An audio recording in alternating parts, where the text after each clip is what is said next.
Maletinga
Mai le vavau I le whaavavau tu mau oe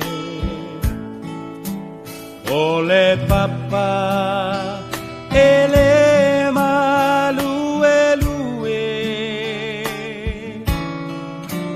lo uolo maualunga o te sao ai mai le malosi o le itamai mai le vavau I le whaavavau tu mau oe o le papa e le malue lue lo uolo maualunga o te sao ai mai le malosi o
Please be seated.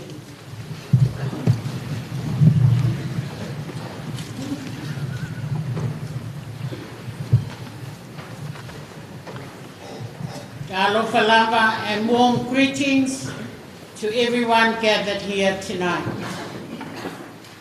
To Sina, Robert, Lapi, Silipi, the bereaved families, relatives, friends, Sungai Letoina, Reverend Sitia, the PIPC Avondale congregation of Tua'imalo Matamū.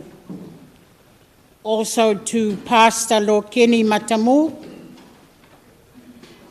we extend our heartfelt love, sympathy and deepest condolences as we come together in this family service.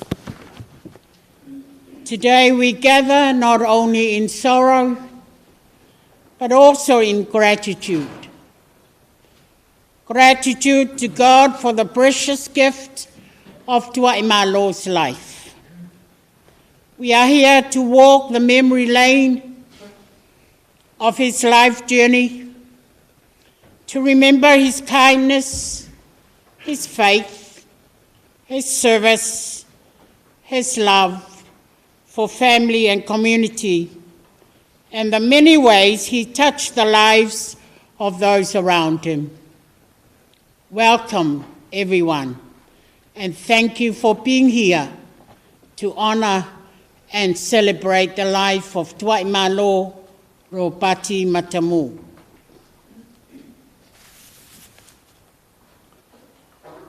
Whai mai upo e whai le tautai mai wasa o mai moa. A pā le male o na longo lea o talele. O le tala e whai le whale sāfune. A palasi le mata ua i tua maunga o le whale tangaloa. O na whailo lea o pito whanua i fune whiai. O mafua o na tātou poto mai le nei a fiafi. O na ua pāle male le vala au pa ia le atua. I le soi fua o lana au auna. O le toe utaia mātua o le kalesia PIPC Avondale. Le ti akono le whailaunga o le talalelei. Le tamai a Tua'imalo Lopati Matamū. E au ai o na poto a inga ma le kalesia. Se i longo pito whanua o le langi. E whailo le anganga whaafitai i le atua. I le mea lofa le ola na i e fōa ina i le nei tamaa. I le ngata i lea o lana amana ia e ala i lona tofi vala awina. O le ti akono ma le whailaunga o le talalelei. O pa ia ma mamalu o a inga mawhioanga. O pa ia foi ma mamalu a o fia poto mai ta oto. I le suafa mamalu o le atua silisili esi. O te whawhei loa i ma whata alofa atua i le mamalu ma le pa ia. O le potonga i le tāpua inga whale a inga. O le ti a kono le tamai a Tua'imalo Lopati Matamū. I le susu i le toe ina o le sinoti Samoa. Whapea le whawhengainga. Whapea no wha whawhengainga ma o lātou whaletua. Ai mai se ia te autou le whanau. A inga whanonoa. Wō mai e masani. Whamalo i lo autou tau peau mai. Tātou te whanoa noa whatasi. Ma tātou savalia whatasi whale mawhau. Ma ngā ala o manatuanga o lona soifua. E ala i mōli mau ma sa awhi finga. Ai sili o na tātou si i whatasi a elevi inga ma le whanetanga. Ma whaafitaia le atua o na o lana na nono mai i a inga nuu ma le ekalesia. O mai la ia o le a tātou tāpo i atu i le atua. Let us worship God.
tau whātua i le atua.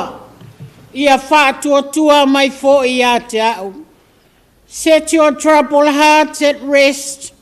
Trust in God always. Trust also in me. O le a tātou te talo, le atua whāwawaue, le atua o le alofa muti vale. O le walofa mai a te I mātou, le alofa e whāwawau. Ma le mawhai o na liliwina le ato le oti, e whai matai au fau o le oli. Ma le mātou te sulu whai ai tu aso whapenei. Fesoso ani mai a te I mātou. Mātou whātalitari atu I a te oe. I lo whāri mai ala I lo mātou whālongolongo. I upo le ola ma le whananga mai le tuspa ia. E tupu ai le moe. Ma siti ai mātou mai lo mātou pongisa. Ma le pua ngai le malama. Ma le file mua lo whātasi mai. Le suafo Yesu Keriso lo mātou o li I toitu. Amen. O le vi inga o le atua, le asaunia le PIPC Avondale.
to mai le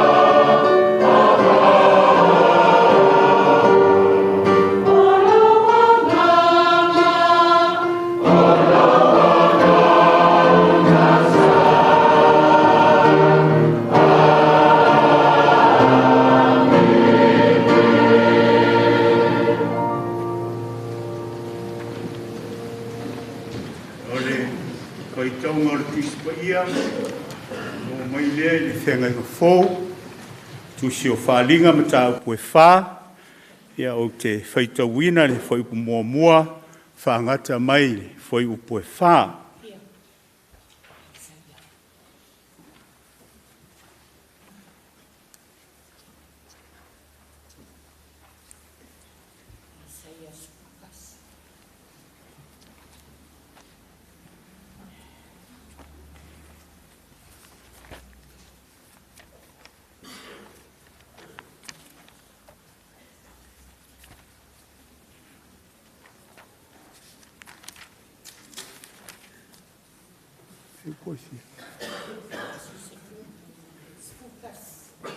Ia, whamaruru atu, o leo o toi sui le tātou tusi whaitau.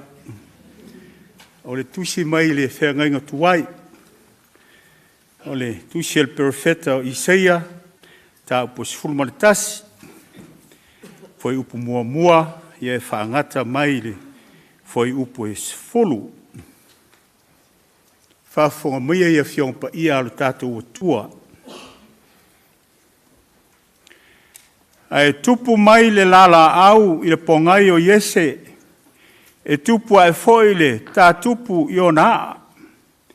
E whio mau ia te ia le anganga pa ia o le ali. O le anganga o le poto ma le mafaufau. O le anganga o le whaatonunga ma le malosi. O le anganga o le malamalama ma le matau i le ali.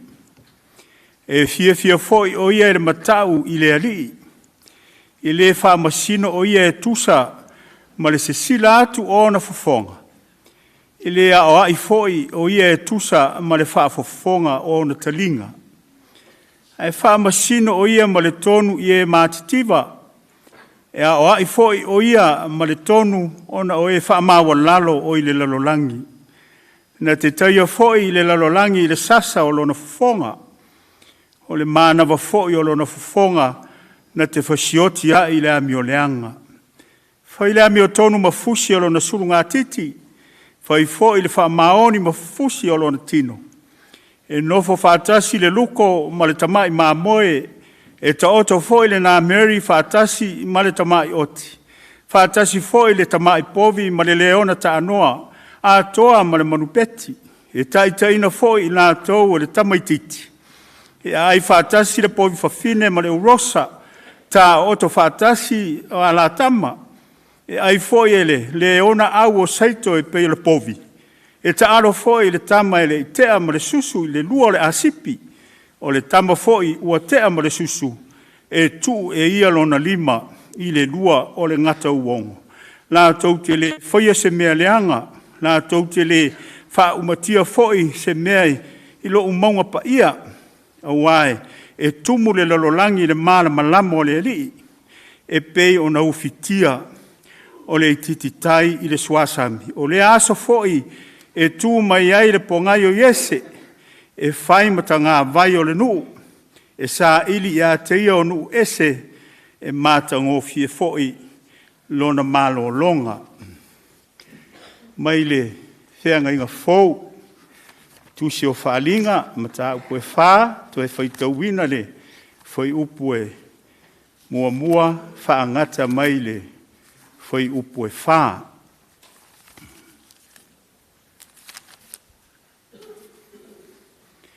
Ua mawai atu ia mea, ona o uloa atu lea, whauta, o le whai to toa wawa noa i le langi, o le ulua i leo foi na o whaalongo ai, pei o le pū o na tautala mai i a te au. Ua whapea mai i nā sauia i lunga nei o te whaari atu wai i a te oe me tusa o na tutupu amuli. O na au lea nganga loa lea whaauta foi ua tū mai le no whaali i le langi ua tie foi le tasi i le no whaali. O le tie mai foi ua pei o le maa ia sepi ma le salikea lo na tino mai ua si o ina foi le no whaali e le nua e pei o le samaraki lo na tino mai. Ua si o ina foi le no whaali e lua fulu ma le whaa na o iloa foi o toe ina e toa lua fulu ma le toa whaa. O tie ia no whaali ma o ofu sisina o yo lato ulu foi o parle auro. Tamanuia tile mai le atua e ala le tātou whaitau whalongolongo i ana fionga pa ia tū maua tu pēr ia te ia lona bi inga nei ma se ia o i le whaavavau lama. Amen.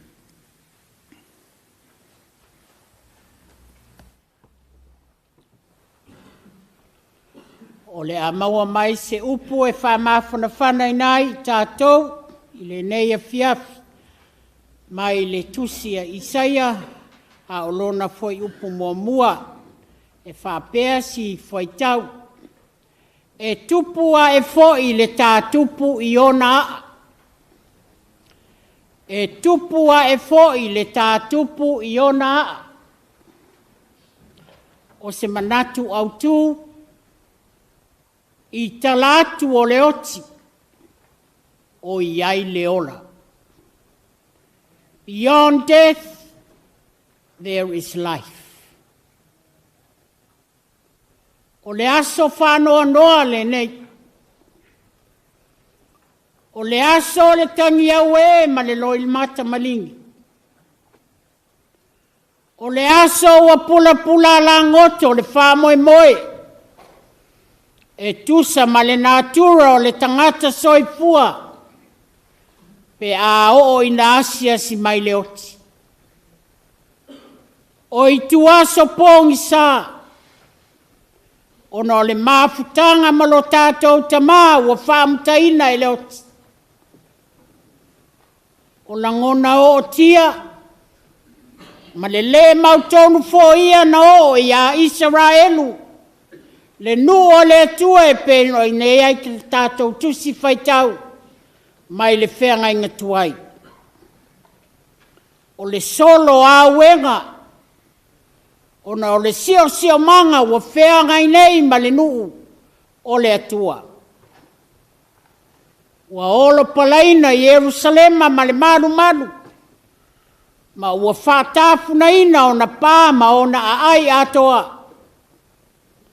Ua wha umatia ma whatawhea le nuu. Ua whaoa lo na tamau ainga. Ua tuau noa ina ua le no foia le nufoa o tāvita. Le aiso lātou tupu ua umatu le au ngā tupulanga. Ma le au ngā tupulanga o nofo polonga whea. O whea ea le tua. O whea au folanga e te whātu mawina le ainga o Iese. Ma lona ma lo e whaavavau. Ma le nofo ali i mausali. Whea. O i uleo le tinga ma puapuanga. O a wenga ua le ai se whamoe. Pei tai. O i tuaso le pongi sā ma le mautonu. Na tūla i mai ai le profeta o Isaia. Wa ai i le pongati. E tupua e foi le tā tupu i ona. O le pongati la au. Ua whaasino i se mea ua le o toi ai se ola. Ua mate. Where is hope? Whea le whaamoe. Where is hope? Look at the stump. Look at that branch that grew from the stump, the ultimate reminder that no matter how hopeless we feel and what situation facing us, even death, there is hope. The image of the shoot growing from the stump brings comfort because it shows that even after loss and death, new life can begin. What seems broken or finished is not hopeless. It reminds us that God brings hope, healing, and renewal, and that beyond suffering, there is the promise of life.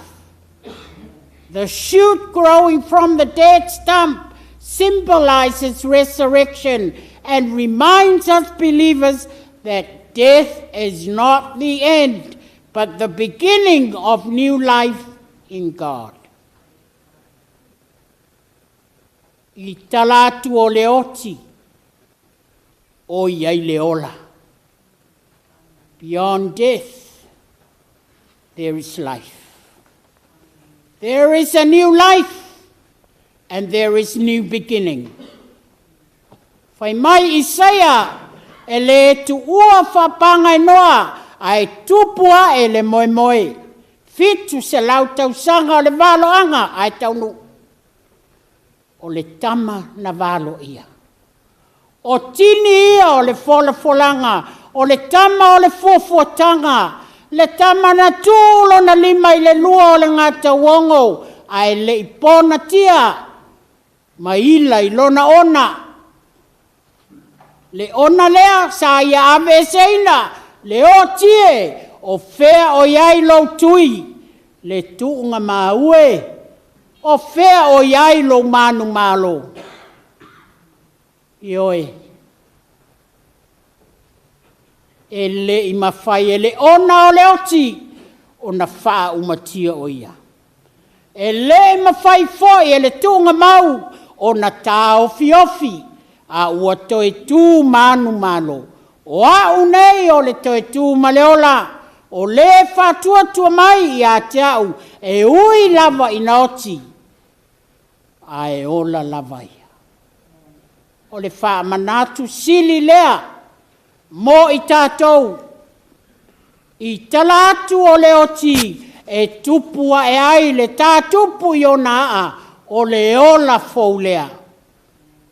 O le whātua tuanga lea, e toa ma tātou pi i ama i ai i tu aso whapenei.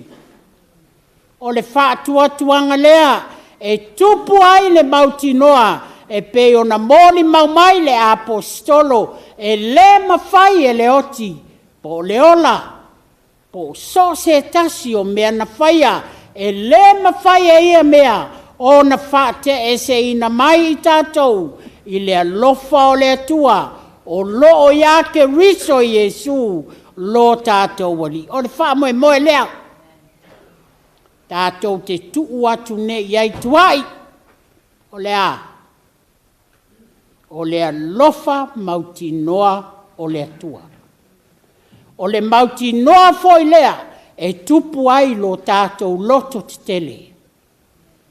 Ua liua le pongi sā o le oti ma le tunga mau, e avea ma whetu ao le malamalama. Le tamalea na ia liua ma whāto i lalo le lalolangi o tinga, o puapua ngā o whānoa noanga, ma loi mata i le langi fou, e solo e sea loi mata umai o lātou mata. Sina, Robert, Lapi, Silipi, grandchildren, great-grandchildren, a inga lo te whāwau, le e kālesia wō ma le potopotonga nei. E le mawhai, o na ave ese te tasi le ao pōngi sā, ua uwhiti ai o tō, mai tātou uma, o na o le tamā o tu ua le māwhutanga nei. Ai wa feta lai ma whaali mai le atua, e ala mai le tuspa ia, tātou wa ai. I le vaainga whale whātua tua wā o aoina ai tātou. Tātou te mapu iai. E maua ai lo tātou mauti noa. Ma wha mawhana whanaina ai tātou uma. E vea matoa e to'o vai iai le o langa fou. Ma suinga fou I te tono le ainga. Ua o mai talu le to e sea. O lo tātou tama. Tātou whawhtaia le tua. Wa ia whaamalo lo Tua'imalo. Mai le nei o langa o mai ma puapuanga. Ai ua mapu atu le ola e whaavavau. E pe o na tautala I ai le apostolo. A wā ua mātou iloa. A whai e le petia lo mātou whale apitanga whale lalolang. Ua ia te I mātou le whale mai le atua. O le whale le I whaia e lima. E whaavavau le lang. Ia wha maise le angango le atua.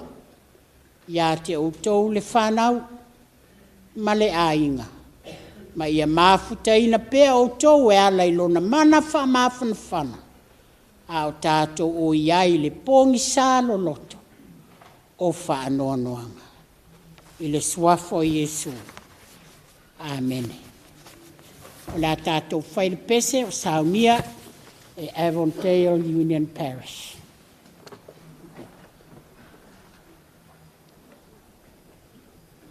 Alala mai pe ilalo, please remain seated.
family to share your precious memories and stories of your beloved father, Tua'imalo, grandfather, great-grandfather, brother, uncle, and friend.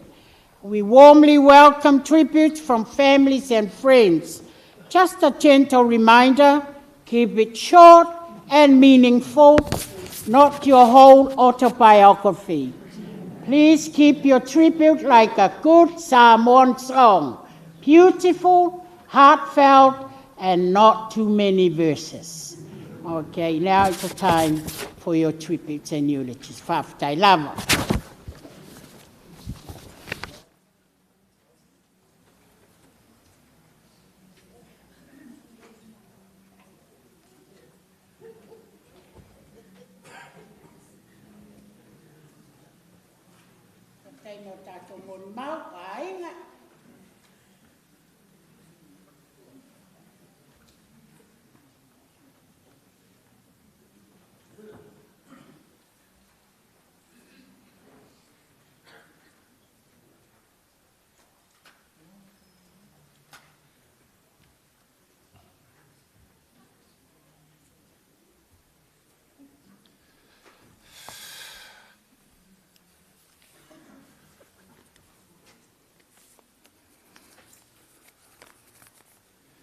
O te tulai atu I le awa mali mi ngāo te wai lumo nei po te tonga.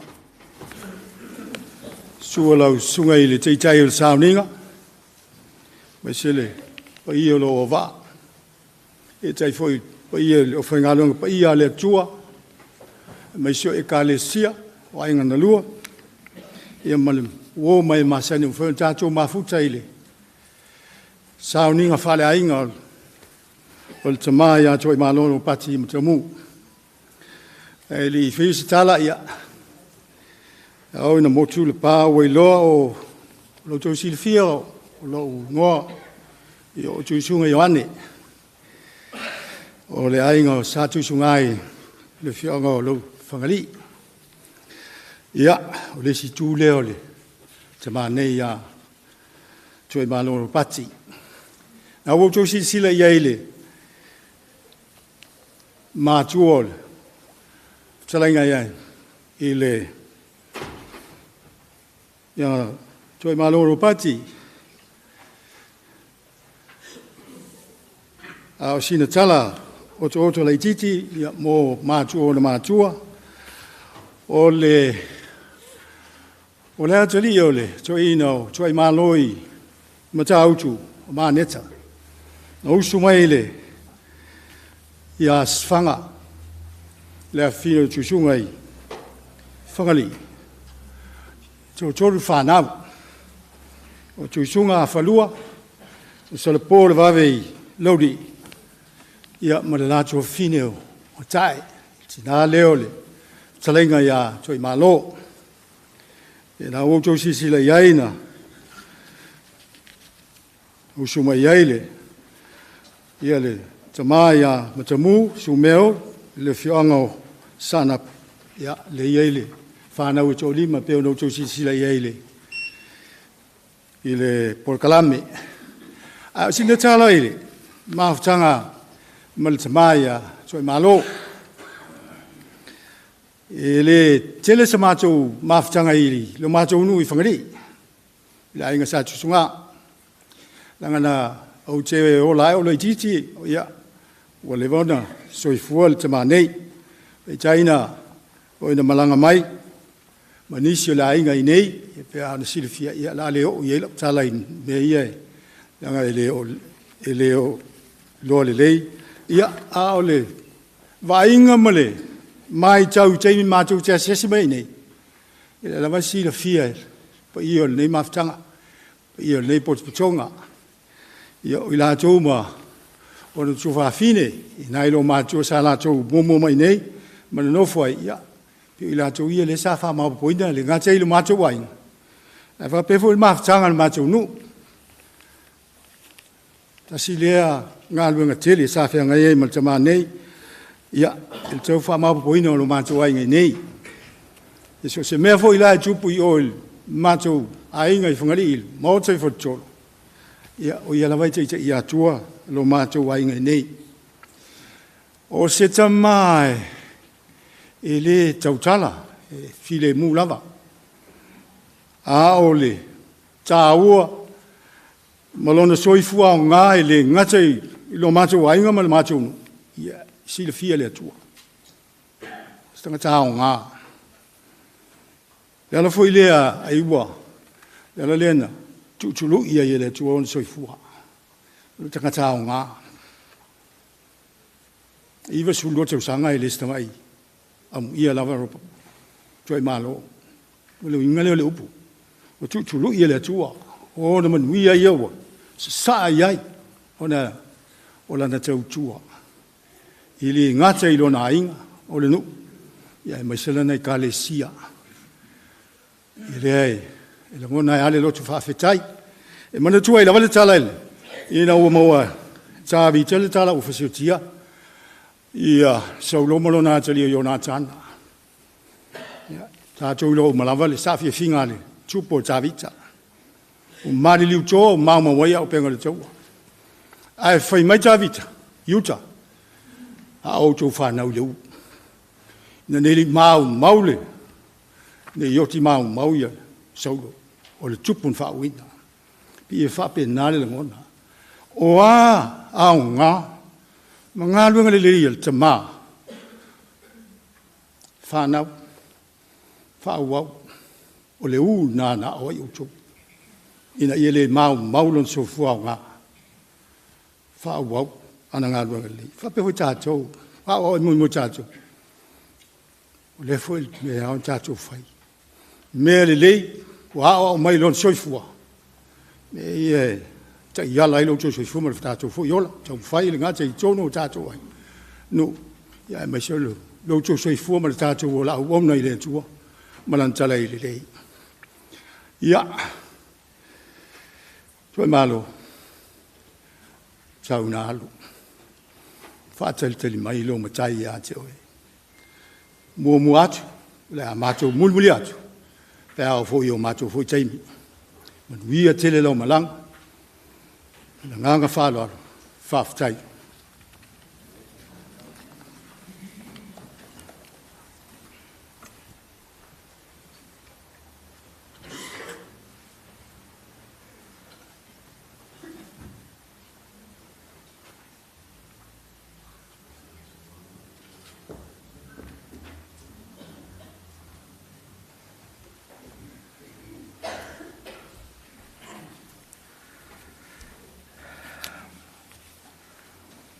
Fatalo fatu il suo malu tato li faola.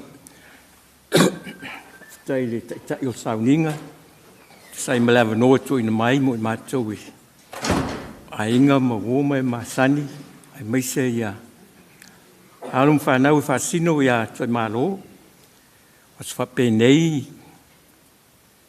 Te lo tau sanga le feilua pe tai.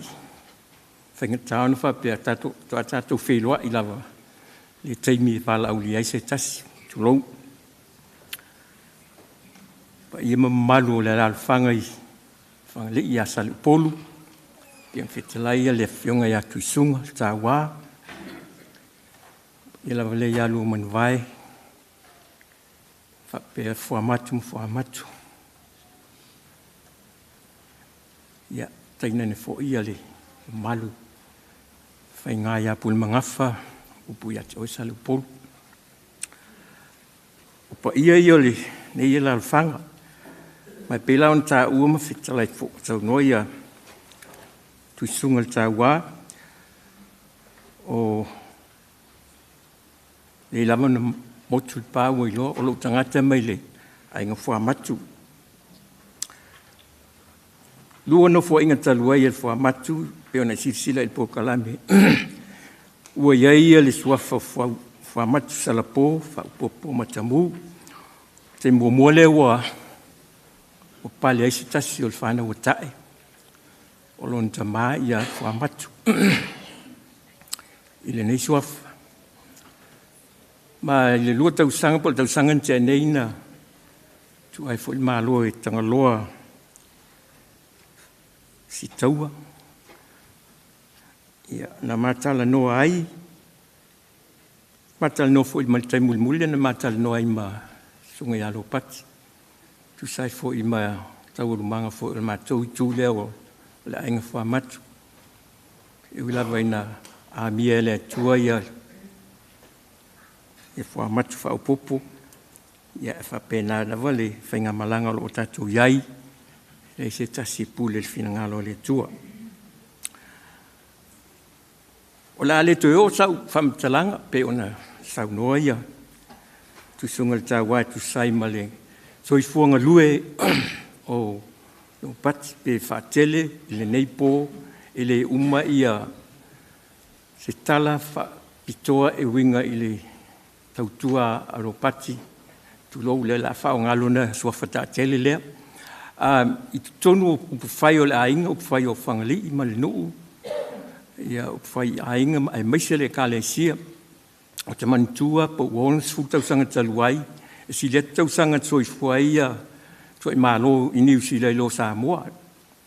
Taunu mai sa iai sina ma iava I Ponson B. Masani no walu iai mātou wa I lotu PIC I Newton.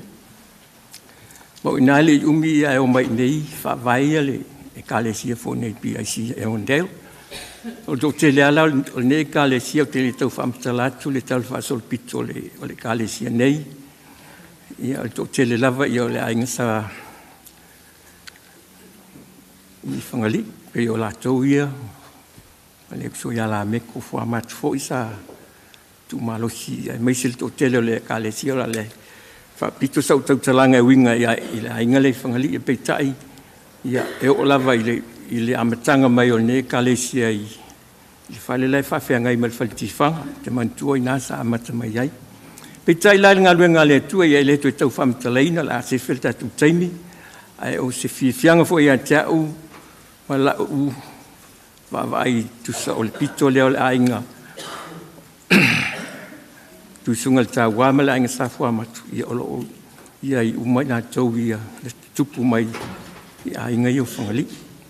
O nei lai tūla ia o tele tonu e umalpo nei ai o se whiawhianga fo I lau manatu ia tunga talele I o ma toi whaiva ina ua malmaliu o sita. Sa ele teimi e ia se teimi mati whailo ia I mat whauau matal noanga.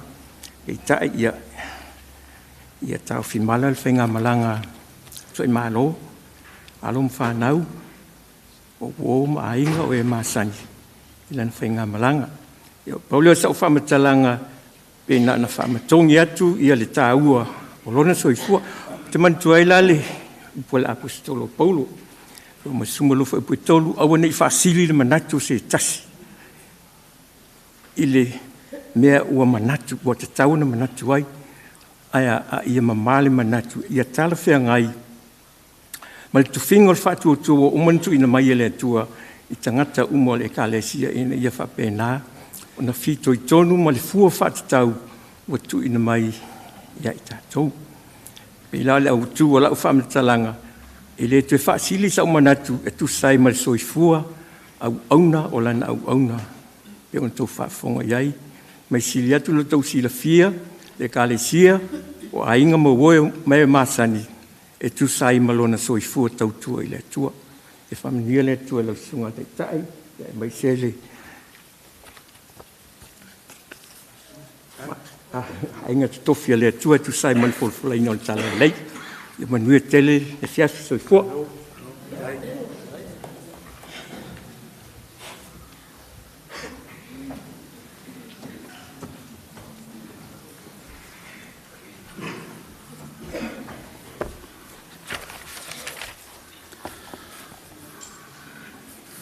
Fatalo fatu di sungale tai o zani ya monsieur le foi ngalen ia sungal to ina ia monsieur sungal fa ngai ya lo keni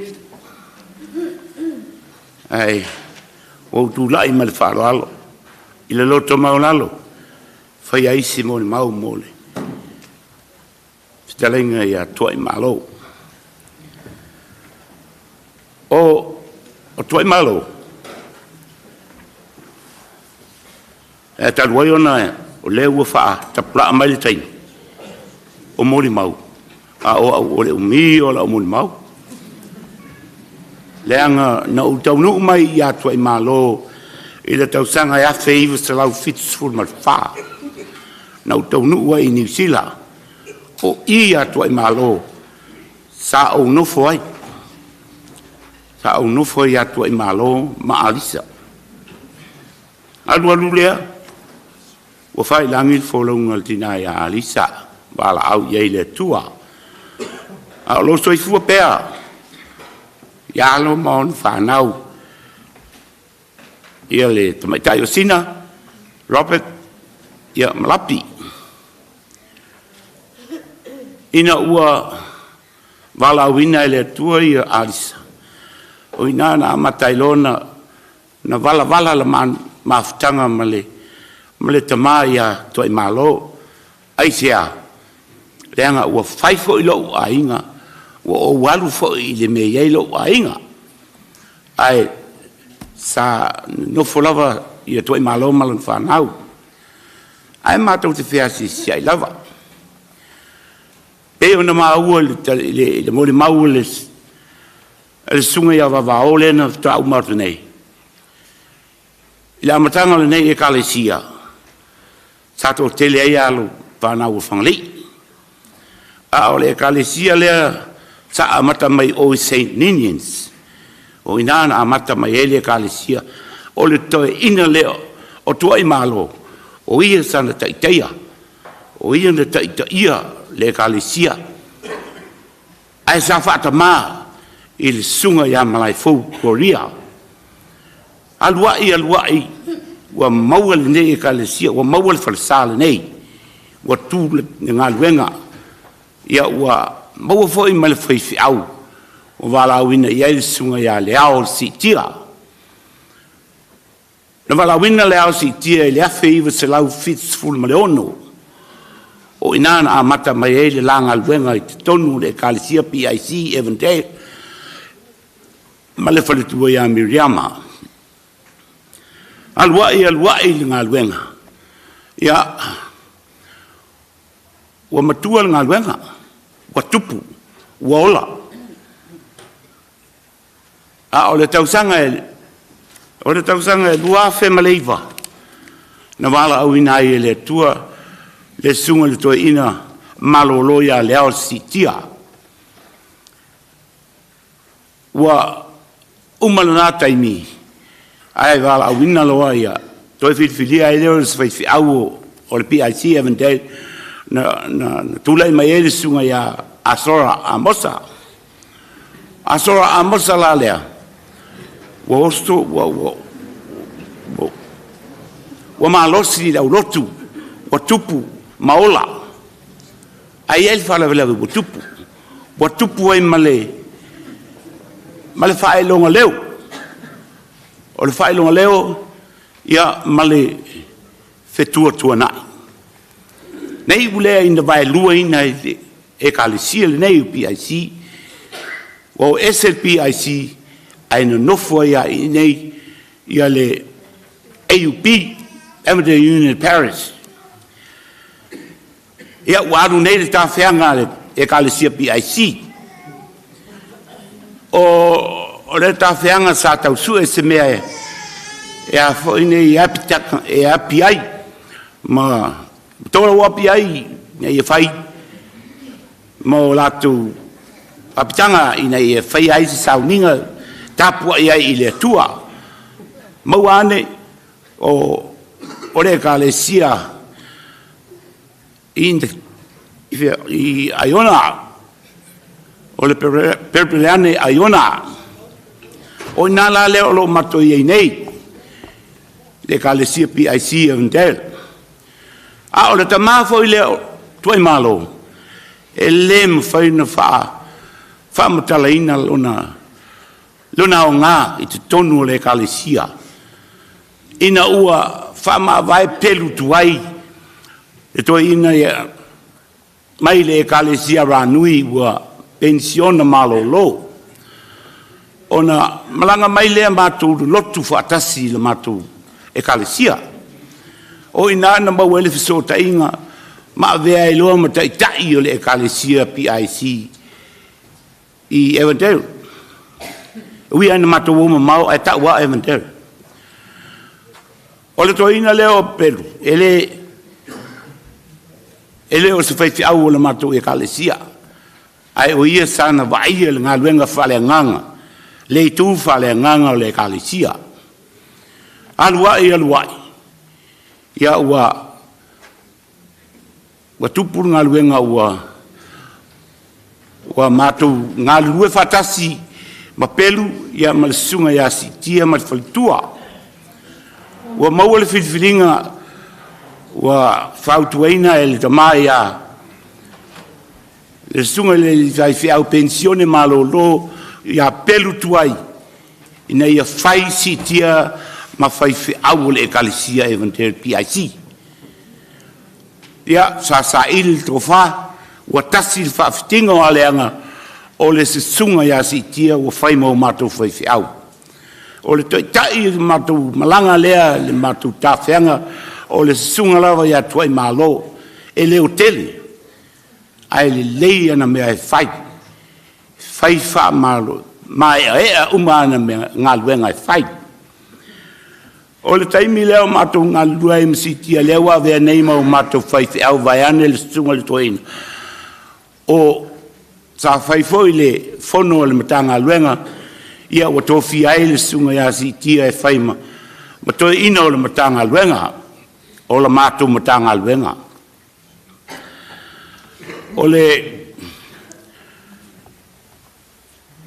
ia ua lava le tala Tua'imalo o lea ua e alu o au lo ua tali o leva fast food ma le valu tau sanga o tawhia ngai o leva na ta mafuta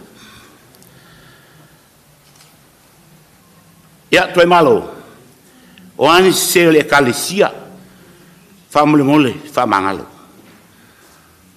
o ani se o lo ua tali e vai ma fatau va ia fa mangalo alo fangia ia manuia lau fai ngā malanga ua mari liutoa ua mau ma wai au penga le taua tapua inga le asauni le matou pese au alo fai si o matou tamā fa mole tatou potopotonga tatou pese faatasi ai pese ua maua tai manuia tele lau sunga le taitai ia maise le ia ua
o tonga ni fias. Na sina fali ko le o tu malu tato ni fias. Fai lola mo ni mau. Umalo tato mo mau. Le ngalo te va tu le lava malo sion matu fai fi au. A le tu atu lava no le. A fai sa mo ni mau. Ya, le le. Ai fai lola mo ni mau. Ya umalo tato mo ni mau ni fias fa tai.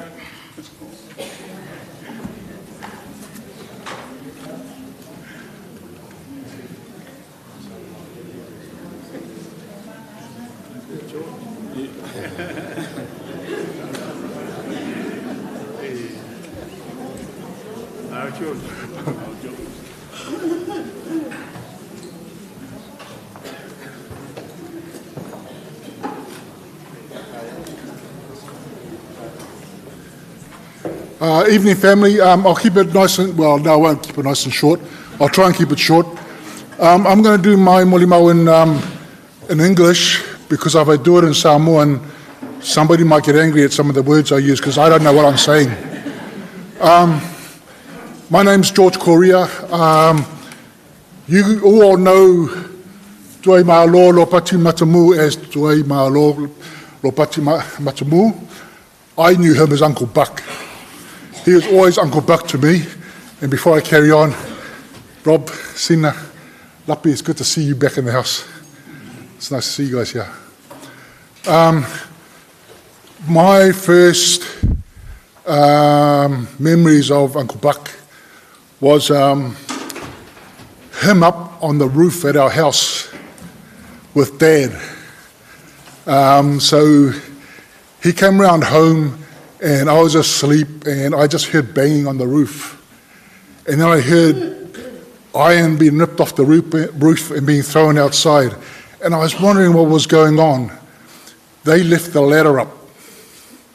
So I went outside, I climbed up that ladder, and I saw Uncle Buck up there with Dad working away at just fixing our house and doing that stuff. And he just turned up and did it, because that's the sort of man he is. You don't have to ask him, he just turns up and does it. So that's my first memories of Uncle Buck. My other memory of Uncle Buck is not a good one, and I'll tell you why in a second. So many of you will know that Uncle Buck was held, he was very traditional, and that he was one of the very first Samoan fours I ever got to know. That's why it wasn't good. Because when I was about 12 or 13 years old, I didn't understand what four was back then. No one told me what it was. No one sort of led me along the pathway to understand what a four does and what they do. I had broken my collarbone 3 times. The third time I broke it, it was out of place. So Mum took me down to Uncle Buck, and I don't know if he took pleasure in what he was doing, or he was just really happy that he was trying to help. But that was my first experience of the Samoan four, was Uncle Buck trying to put my bones back together. And, like a good Samoan four, he powered through my pain and my suffering so that he would fix me. No matter how much I screamed, no matter how much I cried, he was really strong in what he was doing to make sure that I was a better person at the end of it. That was one of my experiences of him. And for that, I will always love him and cherish him, because this shoulder has never gone bad since. This shoulder has tackled a lot of people. I've slept on it a number of times, but it's not as good as this shoulder. Sorry, this shoulder's worse than that one now. This shoulder's really good because of him, because he did what he had to do to make sure that I was a better person. But Uncle, you've always been there, always in the background. You're just there. You turn around at our family things, you're just there. Your presence is there, and you just do things without having to ask. And you'll turn up and you'll be in the kitchen cooking away. You'd be doing stuff for us all the time. And as a young kid, seeing that and understanding the Samoan service that you provide to all of us without question, without answer, taught me about the Samoan culture, the Samoan traditions, and helped me to understand it a lot better. So thank you for that. Thank you for leading us. Thank you for always being there for us. I wish you all the best on your travels home. I know you go to our Heavenly Father, where you'll be very happy, a lot happier than the pain that I had to put up with those many years ago. But I wish you all the best on your journey. And although I don't want to see you too soon, I will see you soon. Okay? You take care. Thank you.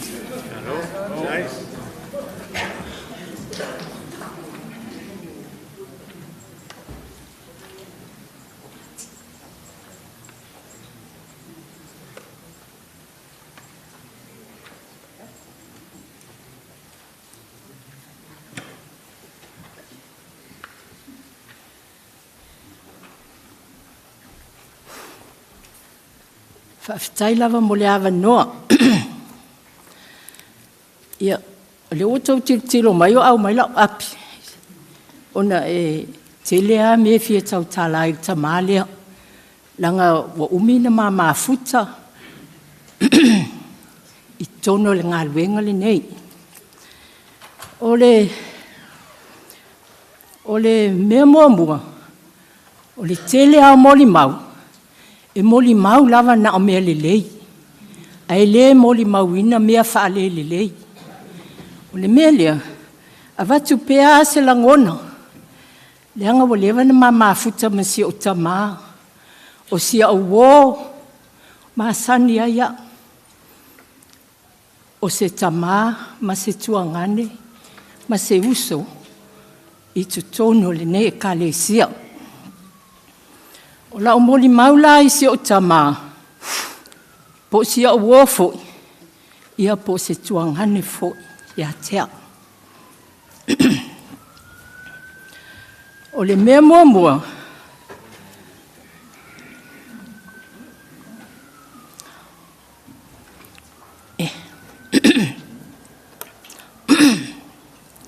O le mea mua. Whaafetai le alofa le atua.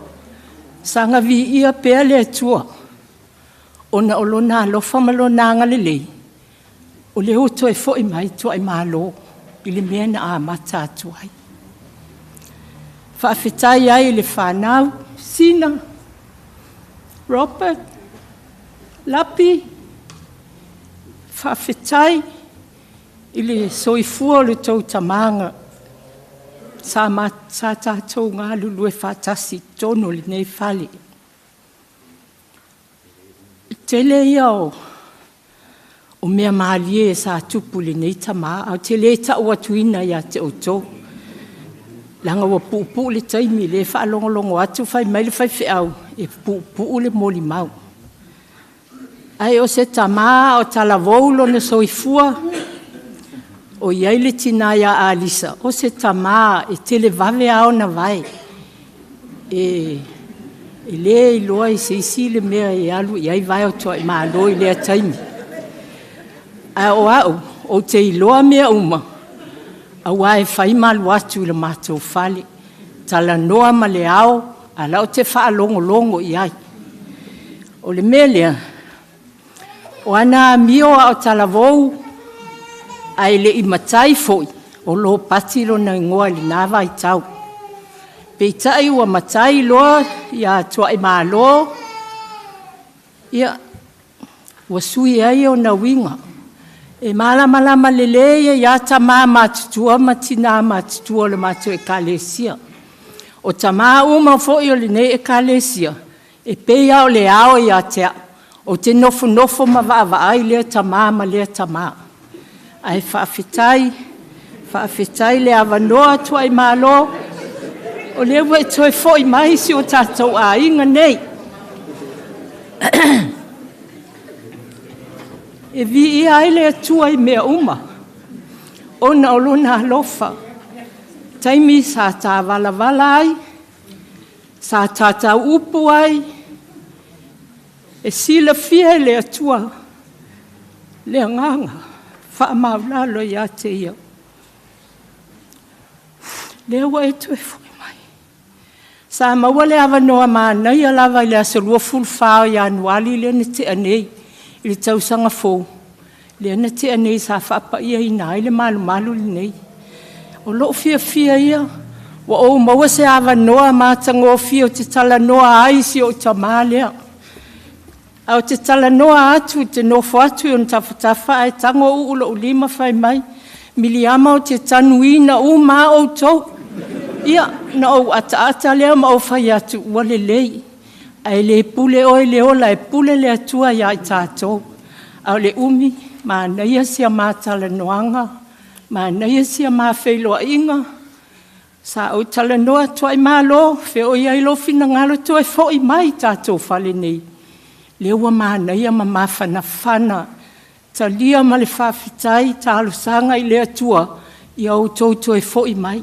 E leo to e whaalongo mai Tua'imalo i se leo, ma se langona. Ai e au ngā mo tātou o lo soifua pēr le nei vai tau ma le nei taimi.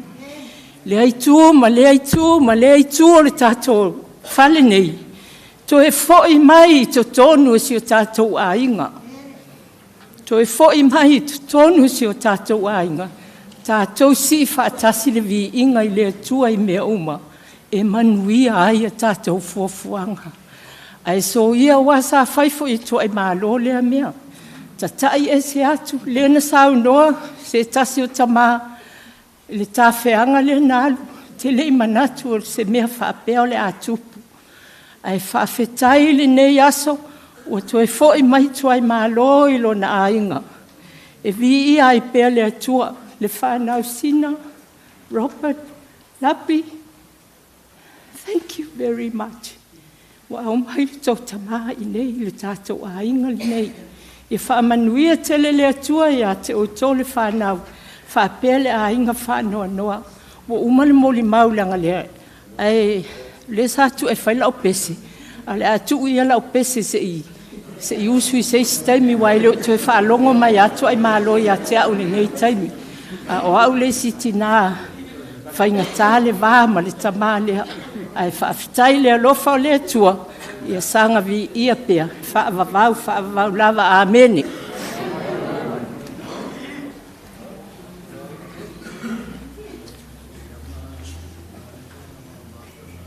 Malo whaftai, ia, au le whamatala e miliama le o vai o. Tua'imalo, ae na te leiloa le o vai o le au. Ia, tātou e kāle si el pia e si, pe ise si, pe ise moli mau.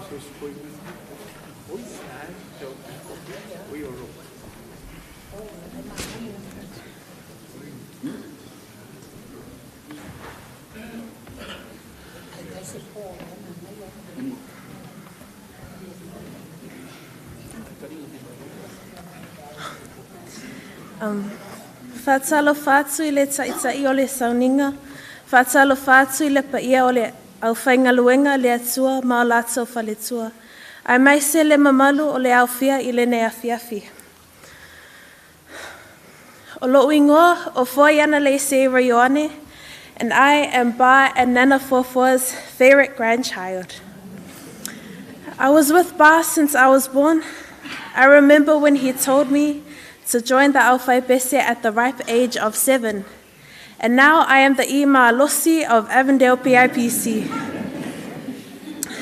I will miss going to all our favorite restaurants like Brick Lane, Denny's, RSA, La Pochera, Valentine's, Happy Days, and Genghis. But most of all, I will miss making your ipukis that you would never drink. Before I went down to Otago, Ba said, "Foa, whai loka kalo I le ao malepo, ai awa lavange I e, whai so woi lalo I o. Ba, now that you're gone, I can have a war." Thank you, Ba and Silipi, for looking after us and putting up with us. Love you always and forever.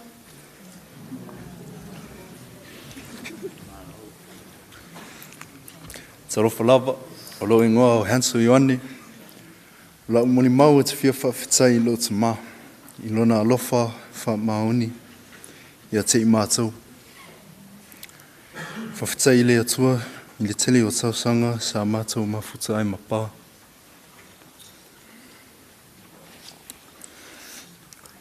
It's hard to put into words what you meant to me, Pa. He was one of my many father figures growing up. He was always there for me in more ways than one.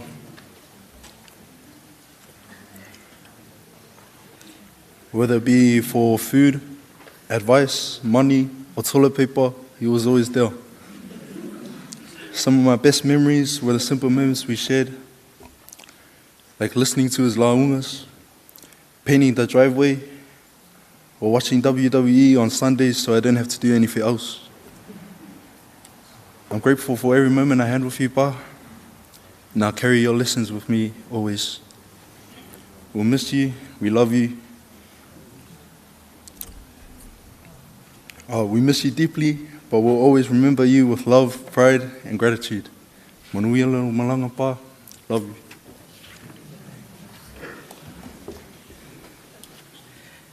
Ia le atua le vi inga, le mamalu, le mana, man malo se whaavau lava. O lo ingo o Seta, and I am the eldest granddaughter of Tua'imalo and Fofo. Yeah, se I whai sitala in mato mawhitanga ma to ina lea. Tua'imalo, he became our grandfather when he got married to Leo Pepe. And ever since I was born, he was always the vaimalosi koe inga who would walk all the way to Glen Eden from the house or to Kelston Mall. He had a knack of being prepared. He would always kick us out of the house when he knew he was going to do the launga. We knew what mood he was in after school. When we came home, we would know if he was in a whaingaruenga mood, whailaunga mood, or if he was just in a general happy mood. And this is how we know, because we would come home and there would be paints lined up on the door outside. And that's how you know if whaingaruenga ngaso. Or we come home and we see the doors are all locked. And that's how you know he's got a launga coming up. But 24 years of having you in my life meant 24 years of being cheeky to Nanampa and Lipi. Whaftaimo loa lofa whamaoni I mātou ainga. Whaftaimo loa lofa whamaoni ia I mātou le whanau. Whaftaimo lo te talo. Whaftaimo mea uma na e whaia au tatou mafuta. We're going to miss you dearly. And we're going to miss you dancing around the house. And lastly, we'd like to thank Silipi for looking after Pa the past 13 years. And I know, just like what Pa said at his birthday, sa kaʻwalelo suafa o ngā ia, but you kept on, keeping on, and God blessed you with us. Thank you, everyone.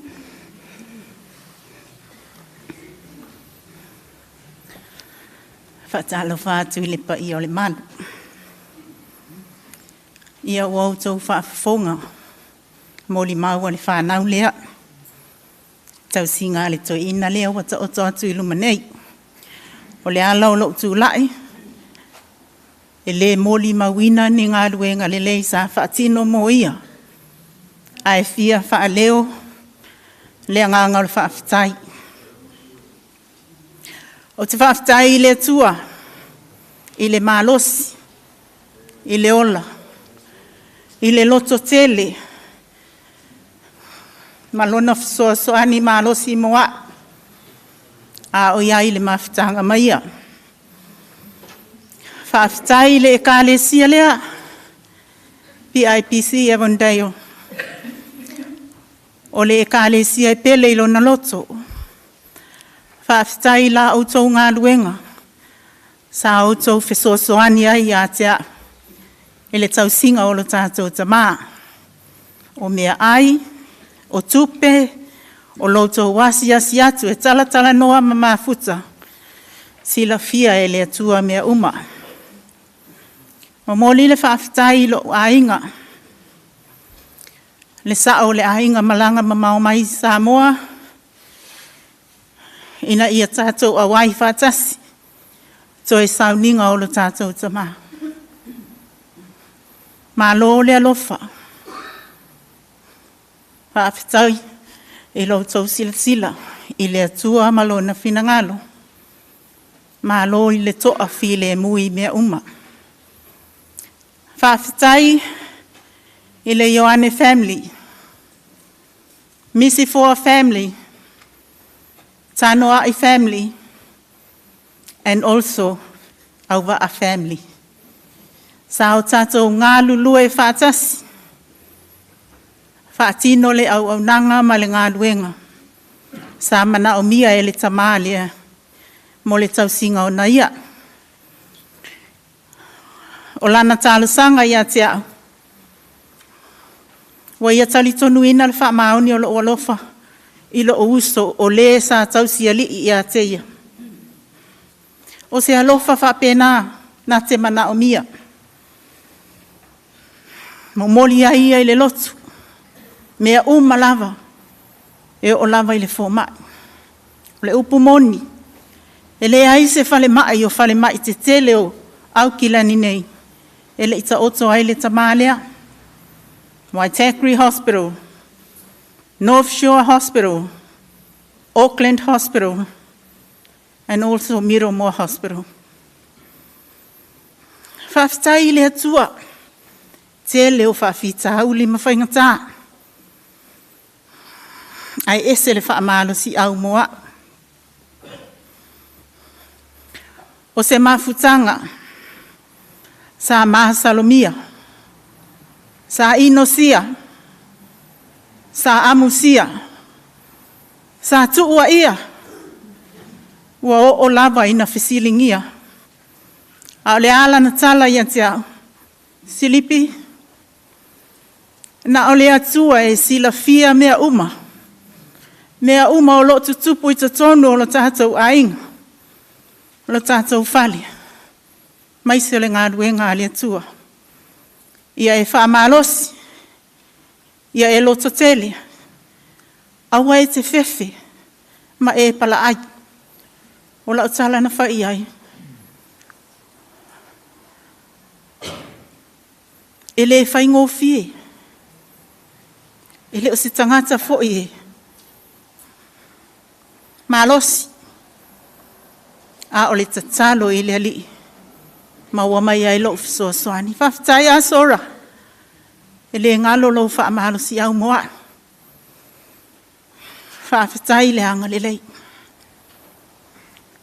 Ia, Tua'imalo o te taritonu. Whaamalia ina oe i se tausinga a le whanau lea. Mai se o tātou ainga. Whaafetai mo mea uma. O lo walofa. Ma lo whaamaoni. O mea wa e foai. O lau whaamanatu. O le āteu i lo loto. Awa e te popole i le loto. Awa na whai mai o whai atu e te alu loa. O te leto e alu fo i se loto. Wha mai siripi. Wha malosi. Ia o tala lava ai. Wha aftaita maa. Sau noa fo i Miriamai. Tūlanga uma wha pena i oi. E moni. A tonu fo i le ala lea o le tele o whai tio. O se tangata u la vale. O se tangata fo i e. Ua outou sila fia. Ai le o fo linga i e la mama fitanga. Tau tala whata maa. E se fo i le matango fia o le usu le tae au whaato wha atu ai whai mai. Pupula le lei o mata i lunga o le awala. Whai ngā luenga le lei. Whai le wha maoni. Mā nawa mai le afiafi. Mā lo le ngā lue. Mā lo le usu. Fo linga i o le mafitanga i te tono le mātou ainga. Ina ne i umi se tala. Whaftai sina. And the boys. I lau tau fisoa soani. Tau singa o le tamā. Lo tau walo lo whamai. ua sila fia e lea tua mea uma. O se moli mau pupu o lea ina ne i umi. Whaafetai tele mo lo mātou Avondale.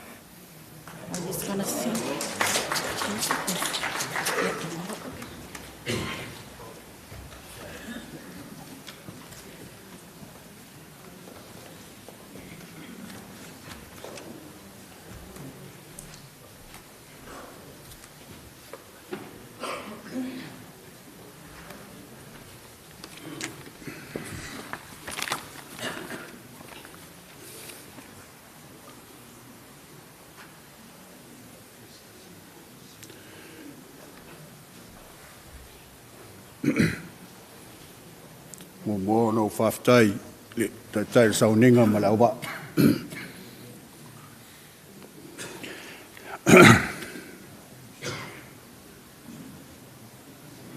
Patulau fo ainga na lua. Paia ia te oi se upolu.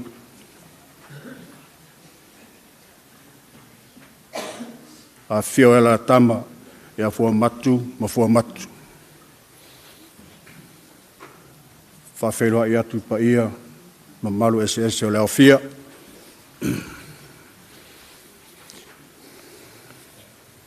Ia tonu ele toi whailolo nei tangata. Pena tā ora tinaia miriama, toi fo i mai. O le wharsane, na whaama mai ma ua malo tō loe leau, o miriama. Pa i poipo le wharsane nei.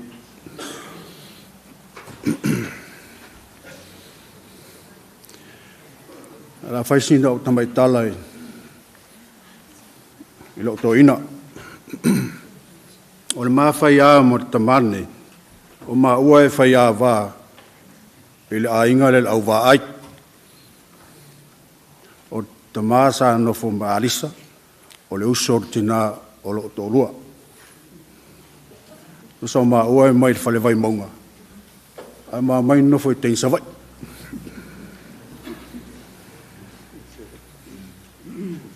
E tu sa e whāsu lua tau sanga o mafuta re toina nei. Mua whelua e tasi iwa waru whā, a maa whewa ina ma al mātua ainga. O wili atu lisi aso, I want to go and see my auntie Alisa. I say, your auntie Alisa, I haven't met your auntie. Oh, it's a good auntie. But I really want you to see my uncle Lopati. E kukusa mai ngoa mat ko inga. Olo ngoa fo i tu o Lopati, tafuna. Maki aku, ngō wili lai a salapu, lo ka mo saro, e ke loa li ko inga leo Matamū. O iwo sa loko i salapu, malala ko inga. Dengo foi alis, le leio ko inga. Number 1 ko inga a alisa pe taflai kiki al ko lomko.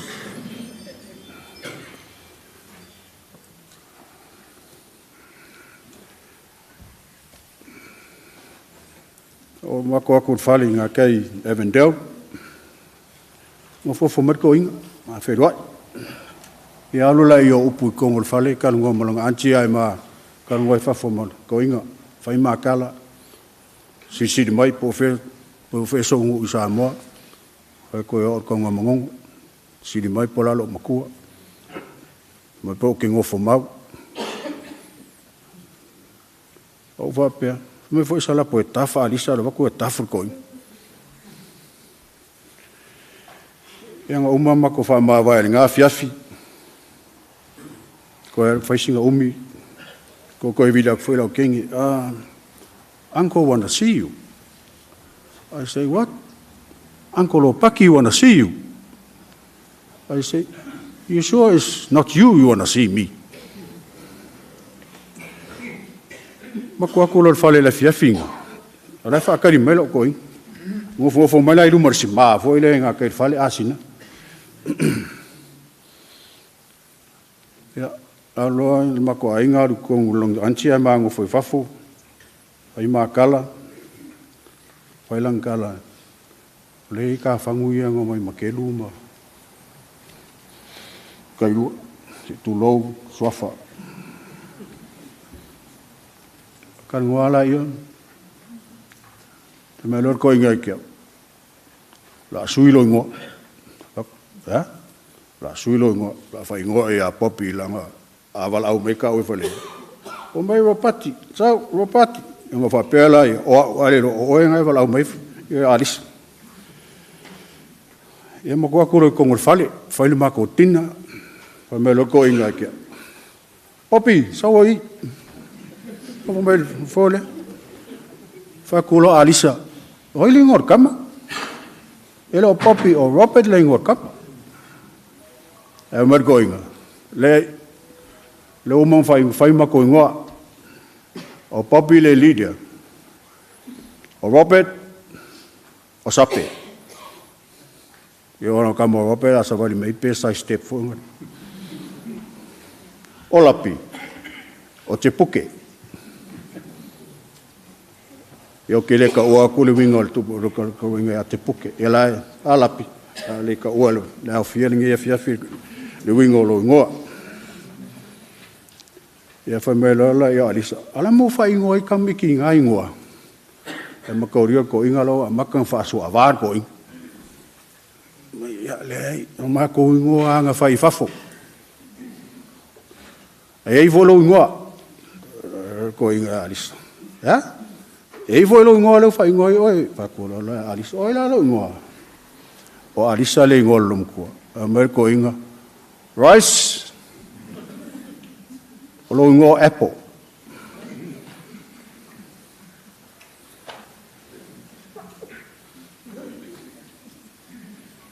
Mai lo alisa.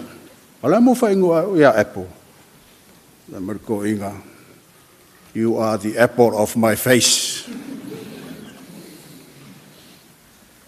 O meio ke manku erko inga ngi e marie. E fai kala e fa afire move.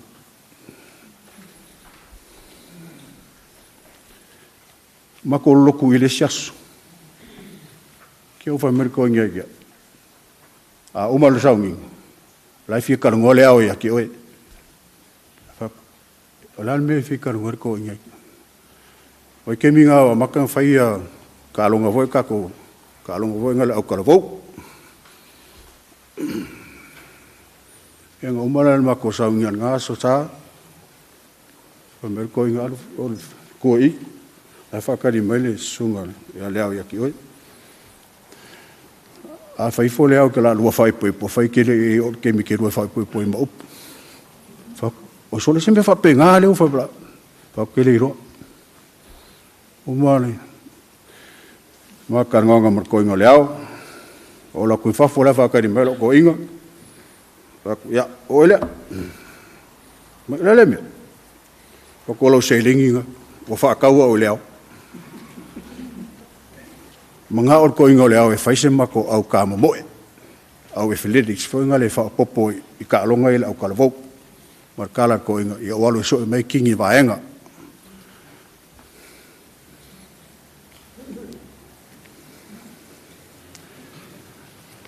Inoa tu ese se ina le aurotu. Whamer ko inga ke o whekeruai. Ke sau.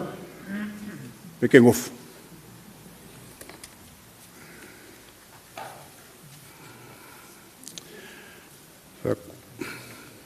O le mea ke alua i o ke la koefo.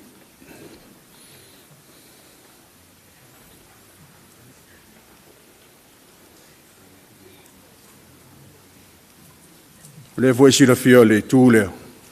E isi kemi o ke la koe le mako o lotu. O ke la koe ala i e mako ngofo ko inga. Maksunga fa fengenga ya sitia e isiaso e vidi melo uso Tony soli ala manga ko inga ya ai ta ko simi manga ko inga ala fi vai ko inga ai ola kula fale inga ka Kirsten si mer ko inga o fi vai ya Robert malapi Robert and Lapi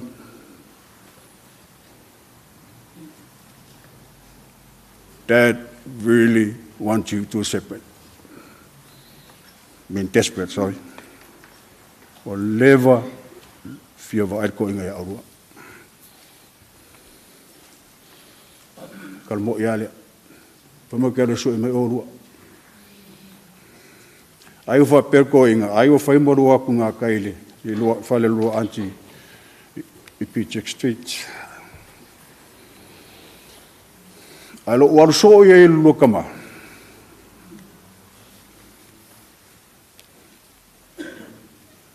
Peu whai masi a venga e fia fia, ma ka oia olo ngā kari.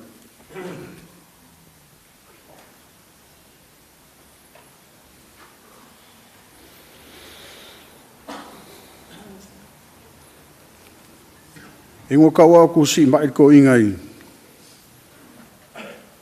E wai takui, ma on mako ainga asi.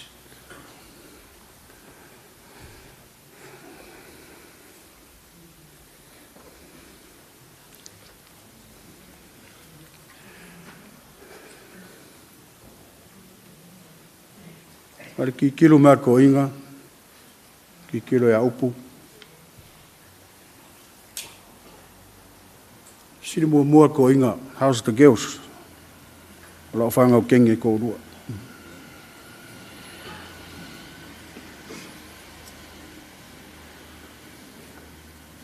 Laso muli inga maa o iei. Laso fo ileanga, ku oile maa loo. I ta maa nei. Ma kia kur kai o ngā whako a kia le waru. Sa whai mai lava ket ngā o ia.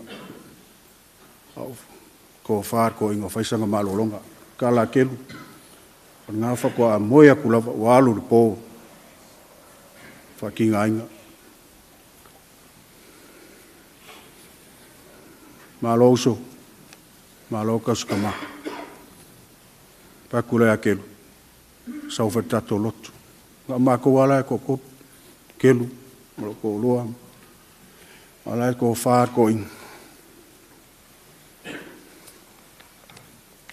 Whaile ni mako loku. O whanau nuku karikare ko inga.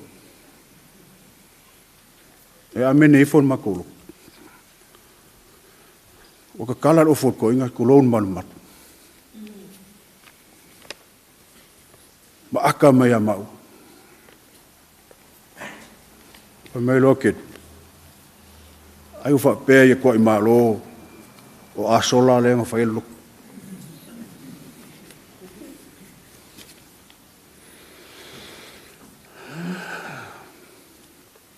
Ia o umala o moni mau. Ki lea o ingar ko ingale e kia. Ki lea ma mafukanga. O mea lelei. Ma mea wha vea.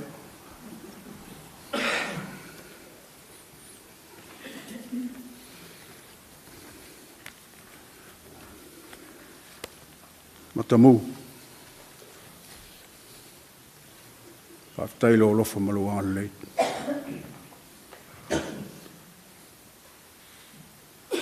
O portusi tama poto e fia ilon tama vale e whaano noa i lava lon tina.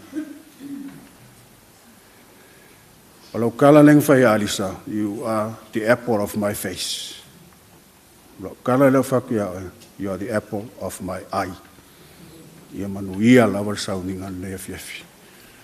Ai tarsanga atun mato o fai pese, la usul mato pese, fa umala o moli mau, fa moli mole.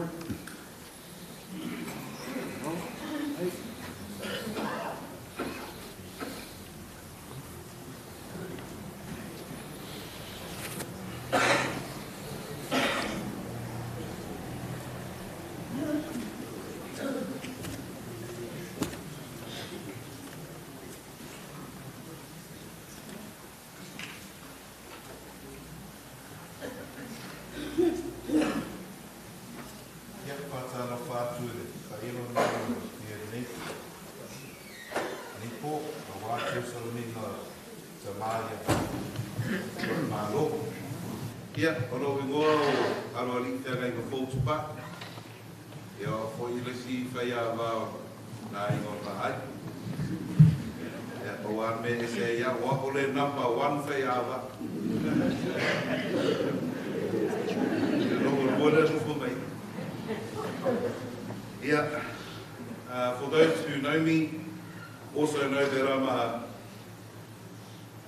Lopati Matamū's best friend and his brother. And I met him before I met my wife, who's the Va'ai in the family. So we're here tonight just to share a song, just to comfort those who are in mourning.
le suafa o le atua te mā, le alo, ma le nganga paia.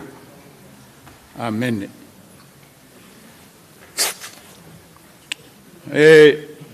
Tātu e le whea sa umoni mau. E nāna sa ngia e lava i la sa lotu le tātu te mā. Wa vele wa noa le nā sa whaesi na utala popo. O la ule to ia la le ala no uia le sa. Ai ese le ala lo sa vali atua i nei po.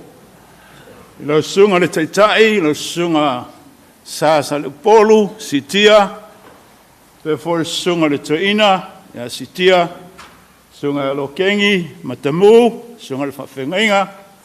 Ya, mana malu ese o tātou tāpoing. O au, o tuli au, tuli ma le whasi pita. O le sotanga o au ma le toina lea. E lea ia sesi o loti e lua la te leilo inga. Nā te mai tauina, le tūlanga le toina lea ma le mawā. O te mana tua le tina ia alisa ma le tamā ia Tua'imalo, ai le isuafa ia Tua'imalo Lopati. A mātou whaangaina le whalesa e se nines. I le te telo ti munga. Au te nofo le street o lo whaasanga tonu lama ma le whalesa. Ha he riri. O i nā tonu a na osi ai le mawhengainga, ma le tamalea, ma le tinai a alisa, ma le whanau lea. O le mafuanga, ua to tōti munga, alo no whātalitali se Avondale, i le whare tifanga ma le teru yolo ia i le teimea nei. O saulau ta vale o sautu iai, e le masani ma ua matua, e le masani ma o maalisa, e o le whanau. A le alofa le atua na tuina mai, o te lawe ai le ungali i lea ma le whanau. Le te tele o ti munga ala iti, Sina Robert Lapi. Na tu e lau ta vale, mo fesilingia le sunga e Tua'imalo. E loa ue Tua'imalo, wai le loa Tua'imalo lo ngoa, au te loa i tonu le tāpua inga, o se ta ngata le tāpua inga. Tangtele. O fesilingia. E ma mau le mea tau te no nofoi. Ia tau mo loma le street, wha tatu wo. O mai tatu wo te tele ati munga. O ina na osi e le mawhengai. Man te male. Wa pe wa fai se me pe wa fai ma venga se taime lo tu ai le tina fai le fatau o atu mo le fine mo moli atu. O fa pe ye se me o fa pe ai na fai le mava. O fai lo ya Tua'imalo Lopati. Atu e fai le mele e ulua. Tati le tu e fai lo. Na ave nala o lo lofa ya o lua mal fanau. O te le luan te sa ili ai ni mea. Ia le tali ale ato ina. Au te pole. Te pole. Matua, Lopati, o leo te whainga luenga o tō lua. Nā au oe le te whainga luenga le lua aina. Ia, ale mafo anga ngā leo singa whainga lea. E o lava i taimina mai ai tua. E wala au mai lava i lau telefoni. Te le au, wo ma. Lau tua.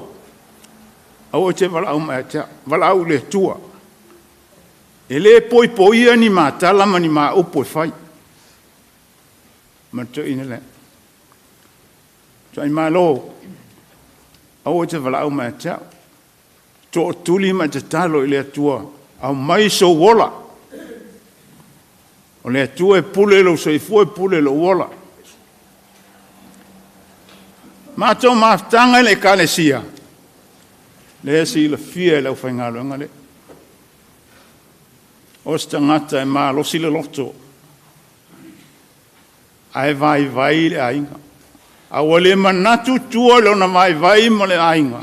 Awa manatu le fe awa le tua na valau inaia.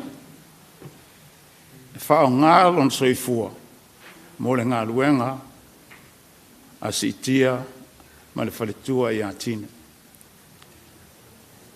Tue nofo fo, ma tala noa, a manao, e wala au atua. E ite me wala au tua isisto ina, ufa soia, o lava ngā wala au. la uso mai o le se moi ia ai mai uso o kala le ko inga ele ta o le ngai ale ta uso vai ma le lo fai lo tama fa koa o le vanga fai langi fo longo lo kama a oi lo kama la fai ko mai ia ko inga e anga mali o kanga ele le ia e kango lo la kama le ila foi me foi le o le sosi onga o ia dai ma se o ko e mo ko inga le kele e o an cavalo ke la que se aso ia ai so fai mai silom tua aisa kulau na ko vai la kama po a nga maka fa la foi me ocupo o nga popo o fa ka o le piccola ma le ka ke o ia oi caro fai ora ko le ma ka ngo soli se fu le malo si fu le men ki faia ai lo le faia kwa o le au nga ai faia ia o kalanga wa le a lau nge me al ko inga nge ka o kia eu ai me le ka ka nga lau ai la su o le moli mau o se tangata o le tapo inga e le mawhai ana solo muli Tua'imalo po ala mani whaingeta se mamafa po se whaingofie e tū o le tō Tua'imalo le whaafonga le kālesia e whai sau ia tau whak mai ngala kau mamafa lo leo kom e leanga o lima au e song lafo ia ali ka ngaka o le kapoinga Vai malo. Wa kau ile tua la ungalwa. Ele e ke maliui fo leva. Fa kali o ile tua. E ke wak. Wa lava ungalwa. Wa ku mea sa e fa kaunga. I lolo ko kele mo lo kaun fai. E vai i o lima. Au a vere vai. Wa fai mo me malosi. I lo loko kele au wanga luenga le koa le si la fia sunga to ina asitia a o tai mi ma suai e sua a o for kai mi sal mai ko pe o le si angel ia kaukia ia la sunga le tai malo no le safainga la fainga luenga na pau io me tau na la wai e umarka ko po ele umo wingor ko ingale Paolea, ai malo, wa i ule tuol tau singo, wa tau le tuol manu malo, lea wa fua mai au ngā luenga, ia Sina, Robert, Malapi. Whawhitai atu o tau le whanau, le tau loto te tele. Tei mua no ai Sina, you are the brave girl. You hold your heart for God, for your Father. Manuia lava o tau whanau. Manuia o tau. Toi te liu le wholaunga o tau Australia, tai tai le tua le tau whaingamlang. Manuia le tua le au whaingaruenga. Tofi o nei po, sunga alo teni, Matamū, ia nasi lea uso le tau ina lea. Lea o titi lea sunga lea. Ia. Anga le leile tua le whapopitonga. Whaftai mo le manoa, soifua.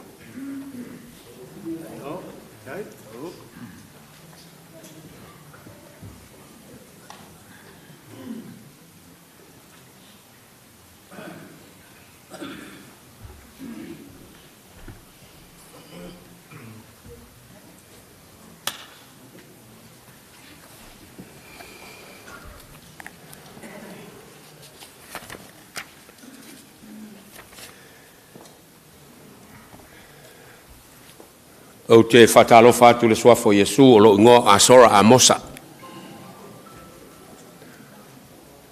O le upu sa mo o le mua. It means first. O pese le whanau ne le pese o le manu malo. A wal to ina lea o ta oto mai nei. Ai o te fia whawheloa i a te uto mo u whape atu. Tali mai tātou le tali o le mua. O le moe si le tua wa lona lofa o tātou whailo iai. Mua ia ina mua, mua o, mua o, mua o. Mua ia ina mua, mua o,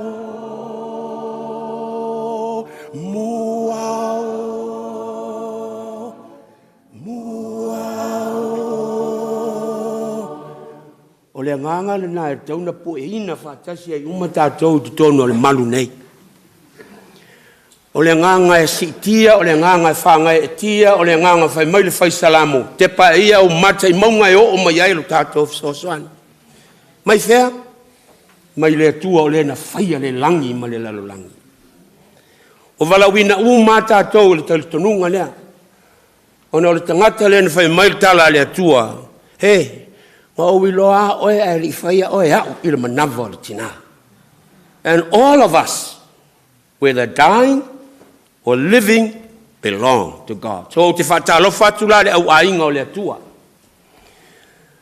Not the various labels e loa ai tātou. Whether it be PIC or whether it be Avondale Unit, o te whatalo whatu le au ainga o le atua. And all of us in this house is the family of God. It's a joy to see ya.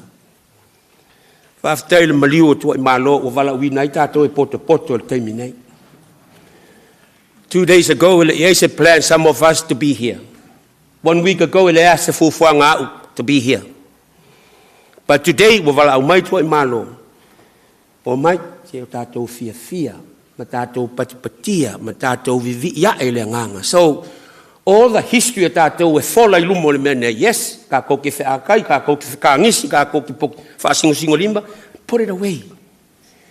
Just be glad for America la whaisalamo, whaauta o se me le lei mo le matango fie, pe a no nofo whaatasi lava usa. What does that mean? Unity in the name of Jesus.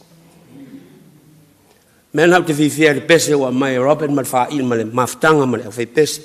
Se toi whamanatu ia I tātou. O le tātou manu malo ma le manu malo, Tua'imalo. It is grounded in Jesus Christ. Malona manu malo. That is why we are here this morning or this evening, this day. Yo tātou whafta iae. E taulala mori mau po se upu ya Tua'imalo le upu le atua e whapea. Sai le amatanga le upu. Sai le atua le upu. O le atua foi le upu. My testament is how did Tua'imalo live out that word. I le soifuanga nei. This is what we do. Pea kako pokopoko pea oki seisi. Kako ke whiwhasoa ai. How are you living out the word of God in your life? If you just come here to say something nice and something sad, it's a waste of time and an opportunity. How you are doing and how we are doing. All right? The word of God, 2003,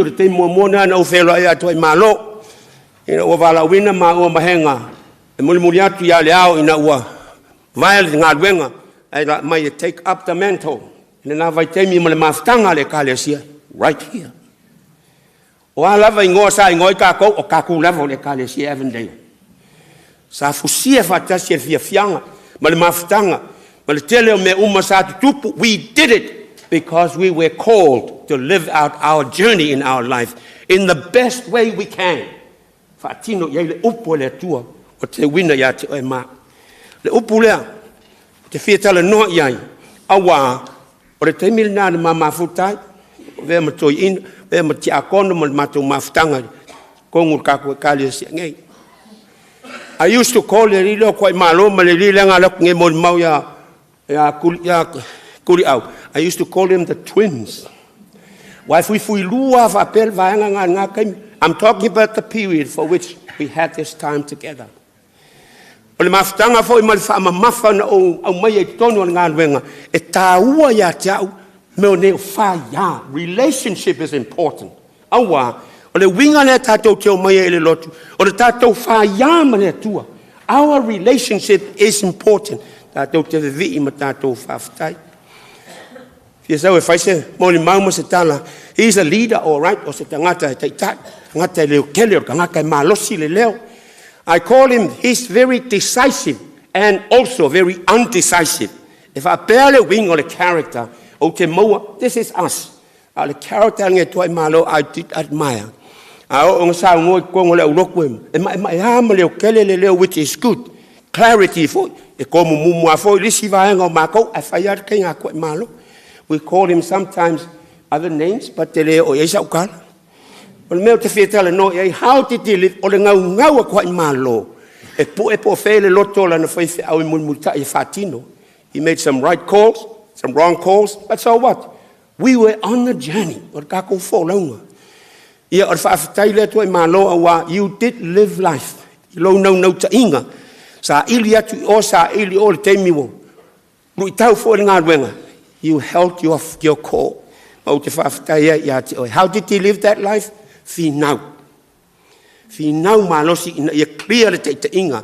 O lana te inga. Koe malo pilis leo tō whaafonga right from the history on ngai maftanga. He was one of the key leaders. Au mai lava I nā matanga. But that was then. Even now, 90 odd years later, he's still here. How did he live that life? Oh, I did not have the pleasure of meeting Alisa. You know, Alisa was already passed. But I had the pleasure of meeting Leo Pepe. One of the key leaders in But 10 years later, Leo Pepe, 2013, when she was taken, I went to Tua'imalo. How did Tua'imalo live out the upo le atua? Ia vaila kako ulfafkai keli. Le wa vatu le moli mau Silipi, who happens to have responded to the call. O le call lava vala au mai kongo le ka eler kunga mau when le au pepe left that mantle to Silipi. Asia, markala sao nga umwai. Silipi au ke pole Tua'imalo le la au mai ya Silipi kausi oi. Was that a word if I le fa penga le ele se fi mali? No. The word of God is working in our lives. Fa pe fe le mfing fa makalenga ka ko le skemi mon mo kuspaia o le pelu fa ka ma ayo ngai ku fa kusa le upo le tu pa nga oso. E va vai foi le nganga ma le loko. E va vai foi manacho tangata. Beware, the word of God continues to live. O le upo le o te fa manacho mo tato o fa pe atu ai. O le upo le na mau e Silipi le Avondale. Tausi ai. Today I call her Silipi. O le au pepe o le kausiri, a oi o le kausoifua ia Tua'imalo. Wa I ula ngā ruenga o vala au le tua, and you did well. And I thank her for that. You have heard, as I am very happy to encourage kako, encourage tātou whaamalo losi. Ia o la utala ma le fia whaafitai Tua'imalo o wa I o ngā ruenga. When you call me to see you on Easter Sunday, awas yasi ai whalemai. So mai lo na mafau na maftianga se tu Tua'imalo. Se ka oko se ia umanga mau la pisio le olanga le fingal le koe le susi fa sai ho ele ulok. Ka unga ta pena la maftanga malo tua. Your time is near. 2 weeks later, he passed. So I'm saying to you, ka ko fia mafaftai o le soi fua Tua'imalo o ia ao le tua. Tātou te mōri maua na ngā ruenga umalava na whaia. E ia le tua tanu awha metus paia. In God we live, we move, we have our being. O le tua tātou te au lai, ka koke ngā yo iai whoi. Ma ua tātou iai le menei ona le tua. Awe la vi inga le tua soifua. I say to you, how are you living the word of God in your life? Ia manuel malanga Tua'imalo, manuel kako au lok. Look forward to Jesus. O Yesu lawa munmuri ai kako. Way, truth and life. Amen.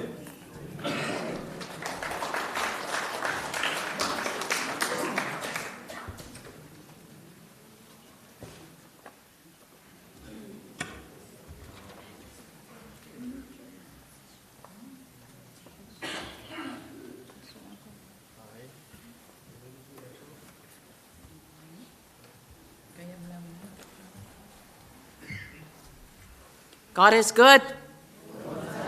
And all the time, e le lei lava le atua, taimi uma, sa ono nofo mo mafau. Awa ole sai mi muli lava ma le manava. Muli tatu tama. E se le manaia. I le vava ai. Ma le tilo atu. A wha pe nao na tola na manava walu. A mia le atua. I'd like to call upon Sina Asam. Sina Asam, you still in here? O le asonga fua le asofa o me. O sa o atu le fale mai I watakui ai whape nao na manawa mai to le fua le ti ala I titi lawa sul malilua.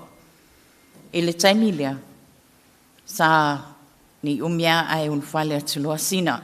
Sina o le alo leo Tua'imalo Asamu. Are you here, Sina? No, she's gone. Okay. Well, anyway. Ai o le tāua o lea taimi sa mai ai masina. Sa tā le ma ki tara. Sa usu o ma pese.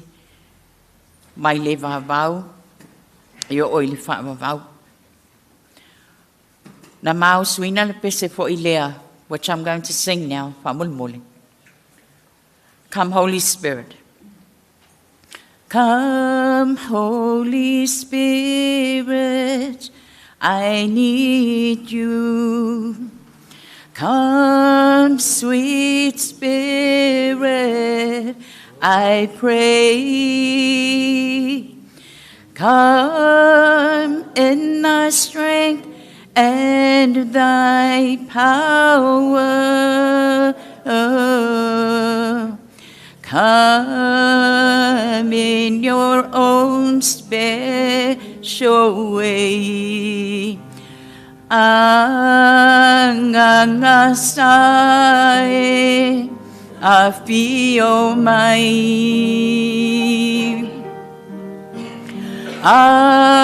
Afio mai no uloto. Afio mai malemana e pa'iai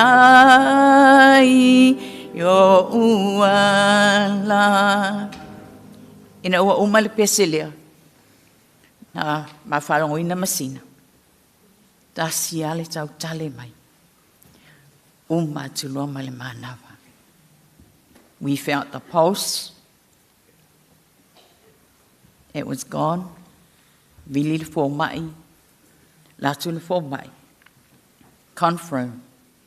This was 1:25 p.m. on Monday the 4th of May. Sau le fo mai. Toi wha mautinoa wa alulana malanga. 1:34 it was confirmed. Leo se mea tātou te whanua noa ai, as it's been said tonight. We all have a time and a day that God is going to call each and every one of us. But what are we doing? What are we doing in seeking, searching for that salvation that we may? It's John 3:16.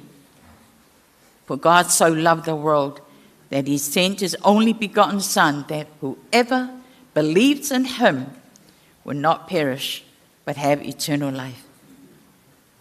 Wina mai ke riso, ina ia, o e uma tali tonu ia te ia. Ia le whano, a ia maua le ola e whaavau. I just want to bless each and every one. Sina, boys, Lapi, Robert, grandchildren, Silipi foi, male ainga. We love you all, you guys. And we know that our dad's in the arms of our Lord. Bless each and every one of you. Whaatai lava male avanoa, vi ia lea li'i. O no Yesu, amen.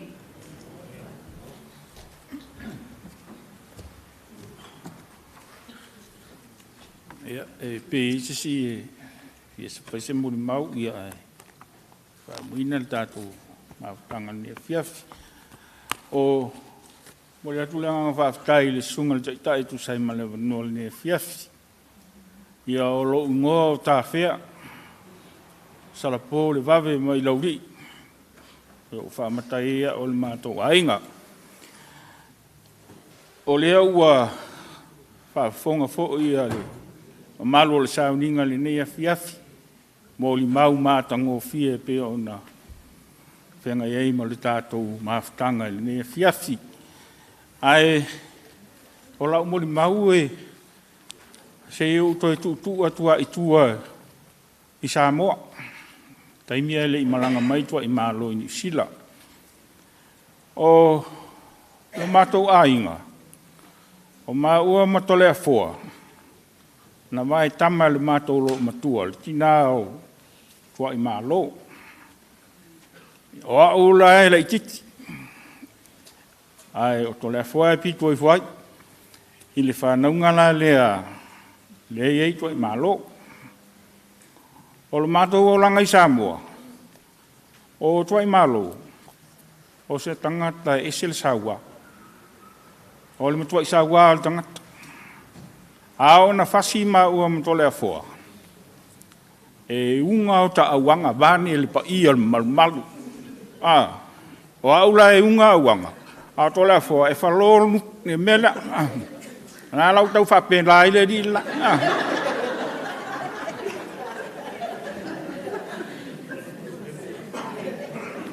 O leo langa al tangata ne o Tua'imalo. E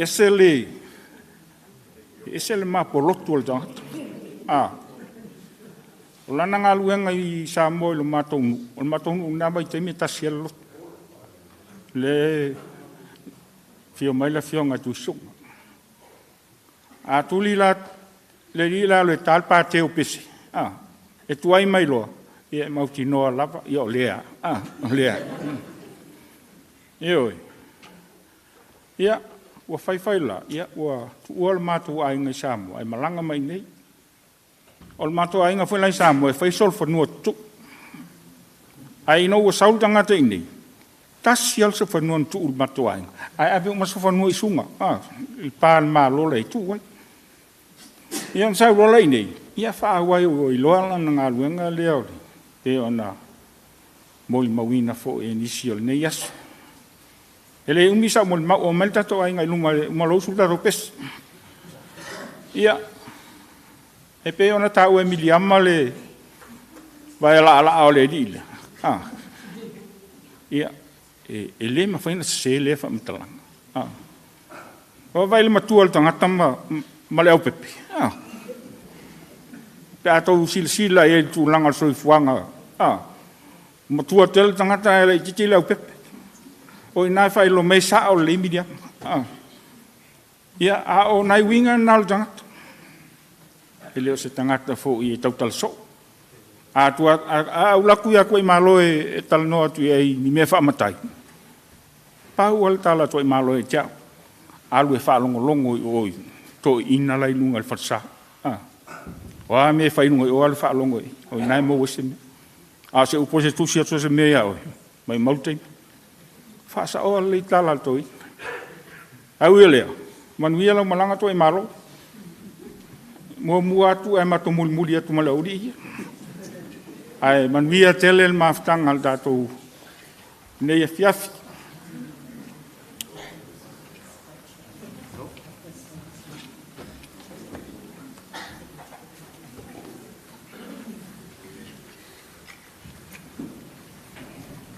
Fiongo mo kola fo mai. Ya longo fonga fo mai lo me usupes. So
whawhetai, ole atua, ole vavau, na te mau oe, si ia e lou leo, malanga, elelei, elelei oe. Ngā lulu e mea unga, o au. La fia e au manatu, le tua le maunga, le tua le vanu, mua mua pea, olo le lei, le lei mea uma, lo uanganga. Manu mawhawhetai, ole atua, ole vavau, na te mau oe, si ia e lou leo, maalanga, elelei, elelei.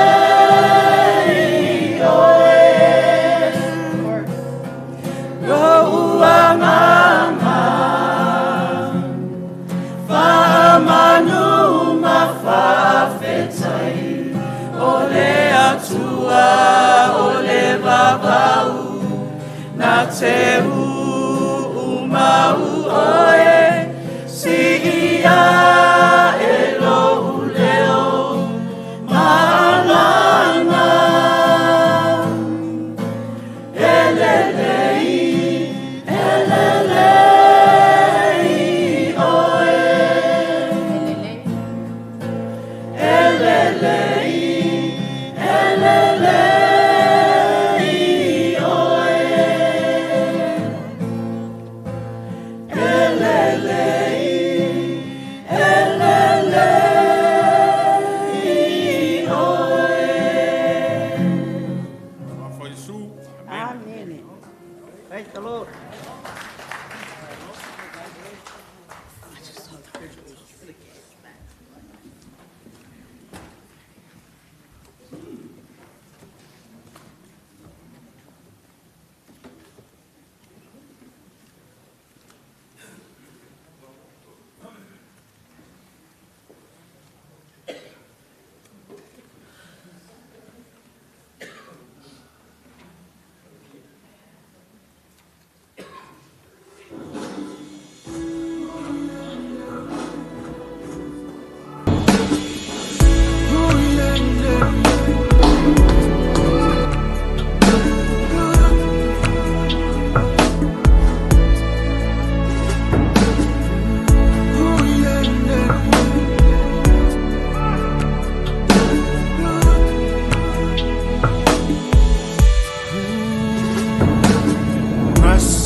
Tonight,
O tau sele malanga, fataya ima yoleanga, saili o se file mu, ne ainga ya mautu. Wow, ilone, wana o e tama, manue ile o malepo, musemanu ia, tele aso taimi, elangona male vai vai, male tinga, tele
for 2 hours, 2.5 hours.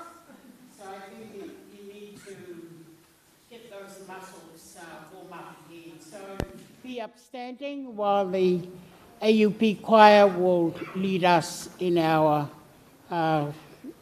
song. Thank you. Tātou tūtū lalai o le asaunia le AUP na tātou pese. A maea ia ona saunia leo tātou tālo sanga sunga le whawhengainga ia lo keni Matamū.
E au spati viele tua.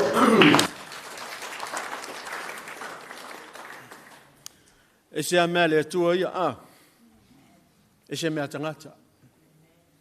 Ioi. Ine au tau whafsiringia, i o au lo keni Matamū. Au lon sfulmare lua o le whanau to ina. To sful walu le whanau to ina a toa lapa. Au la tonu matua lea. O ia le matua.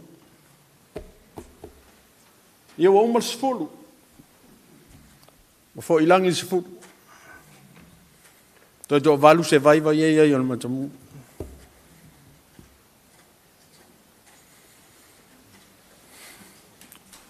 Lopati. No wasiasi whangalii long time ago au soifua mai whetalainga. Talainga. No latu le fale, latu fale fo lau papa manaia. Fale nidiko le tule, fale o nelu resi tu. O teimi na atu ia i o tausanga po sufa. Stein va pena. No latu lea, no whalongo ia isi o mato uso. Mato la nofo i whalatai. Ai lesi o uso le i. Le uso o matou. Te le loa, o i to le foa. Ia, tasi la matou uso. Ia. Sau mana o e sau uso na maa pese se o maa uso. Au te le lopo o mai lana la au. O mai lau la au. Tūl fali. Ia wana. O se uso le lei taleni la au lea. Elesan taleni. Ia. No la tu le fali fa mai Lopati dia. Te loa ai. E la to ulu na tu lesi tu. Ia. O fatu ea.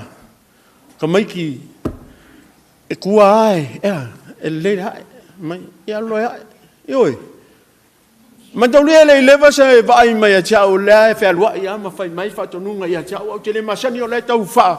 Ioi pio le te fou mai. Ioi. Le chau vai lo uso le. Ia, e fa pena. Fa mai lea.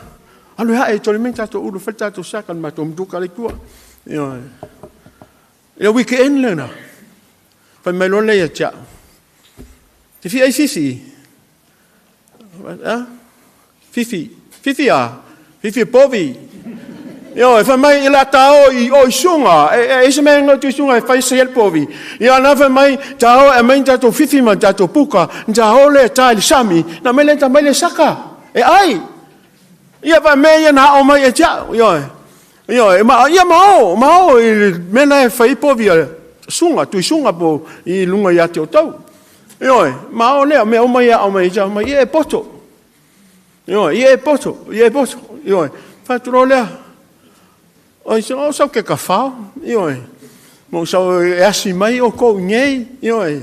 Ia fa mai ia ka ku ngasfua. Ia, me nga. Ia, o fa kele ma senga me ku ngasfua. Ia. Me o mai e pati tia, ia fa mai lo lea.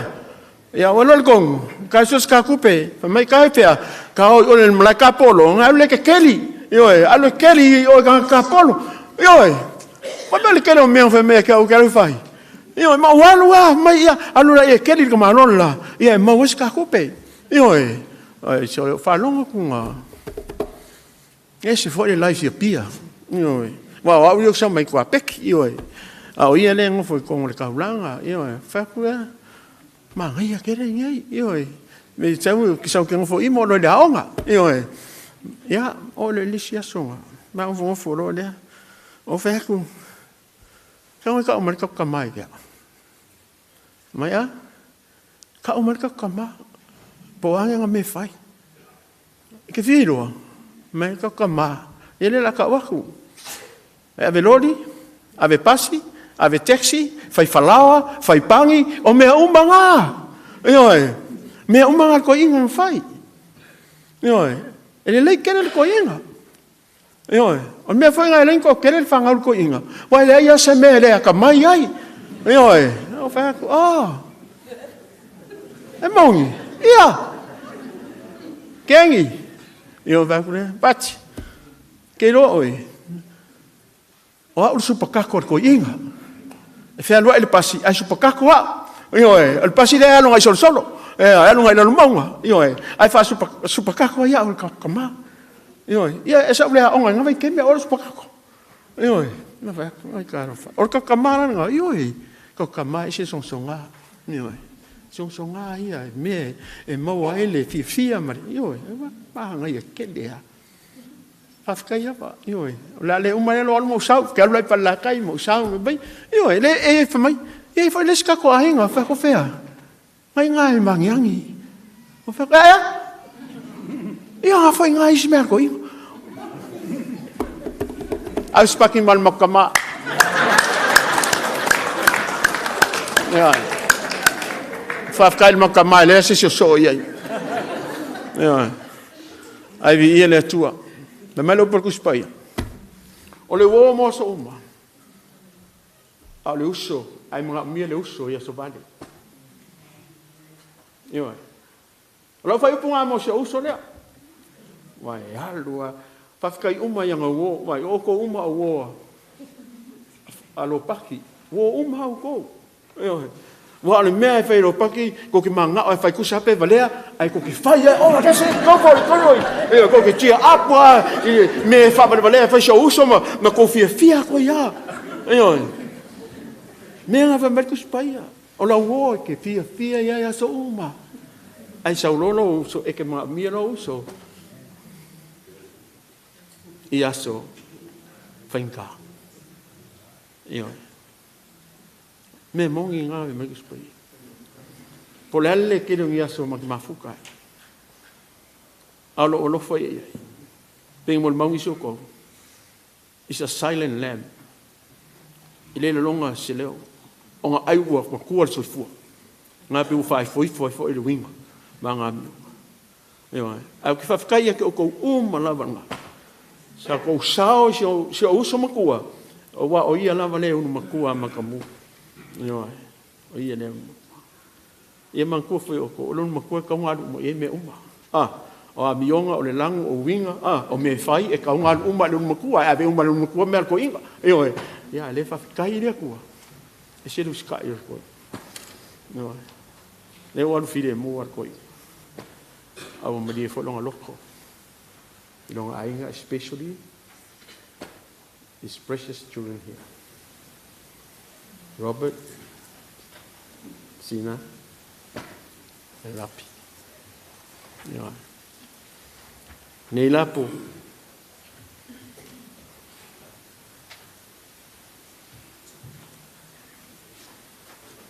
Lewa irtino. Malu le ngangal mensawai. Lewa tato mun ba umal nepo. O ananga ruanga le lei safai. Lona loto na unau, lona loto sa atu, sa whaia ai mea uma, le ngata I tono le nei akalesia, ma nei fale, a lona fwoi a inga. Ia, na eise si o tau, e lo moni mau, ngā luenga le lei. Nei fwoi se fisiringia e se si o tau, sona tau no unga manuia.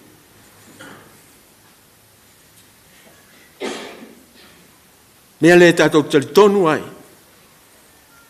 God we serve. The God you serve and I serve is so serious about this business. And we are working in God's business, bringing people together, united people together, make in one spirit, one soul, one family. That's what's a family of God. No division, no isolation, no separation. It's a bind, unity, and in one. Tua'imalo, if you lay the foundation for all your brothers and your sisters and all their children to live in this world, thank you so much for your contributes to all your sisters and your brothers and all their children and all their grandchildren. Thank you so much, brother. I let you into the hands of God because only God understands what you do in this world. It's not a call for man to do this and do that. No. Your call is from God, and God will reward you. And we have to think and think again. What do we do for God? No whalongo le upunen whai tau mua. Yo tau whatuatua i le tua, yo tau whatuatua mai fo ia tiao. O te alu sa ili, ale ai o te toi sa. E watu o tau tot whatasi maa. That is a very good way of saying that we have a hope. You have a hope. Everybody have a hope. We will be in heaven. And that's what we are thinking about. And do something about it. Because having Jesus is having everlasting life. Having no Jesus, you die forever. That's true. Alesa Yesu lo walanga. E te o te whaba. Mena ka maltus pa ia. O lea lofa i lea tua. E whai e lea tua me mena o ai lono. A o lea lofa i lea tua. Ia ana tema ia. Ia malaia. A whai lea te lofa uma i lea tua. Whai whingalo lea tua. Whai whingalo lea tua. Ioe. Mena da tu iei tino nei, ma no langi nei, o le whai o le whingalo lea tua, le whai o tātou, loto. Mena da te talo i lea tua, i o whai o le whingalo, i leo mātou, loto. Ango mātou loto i tumu, i le whaa. Whaa.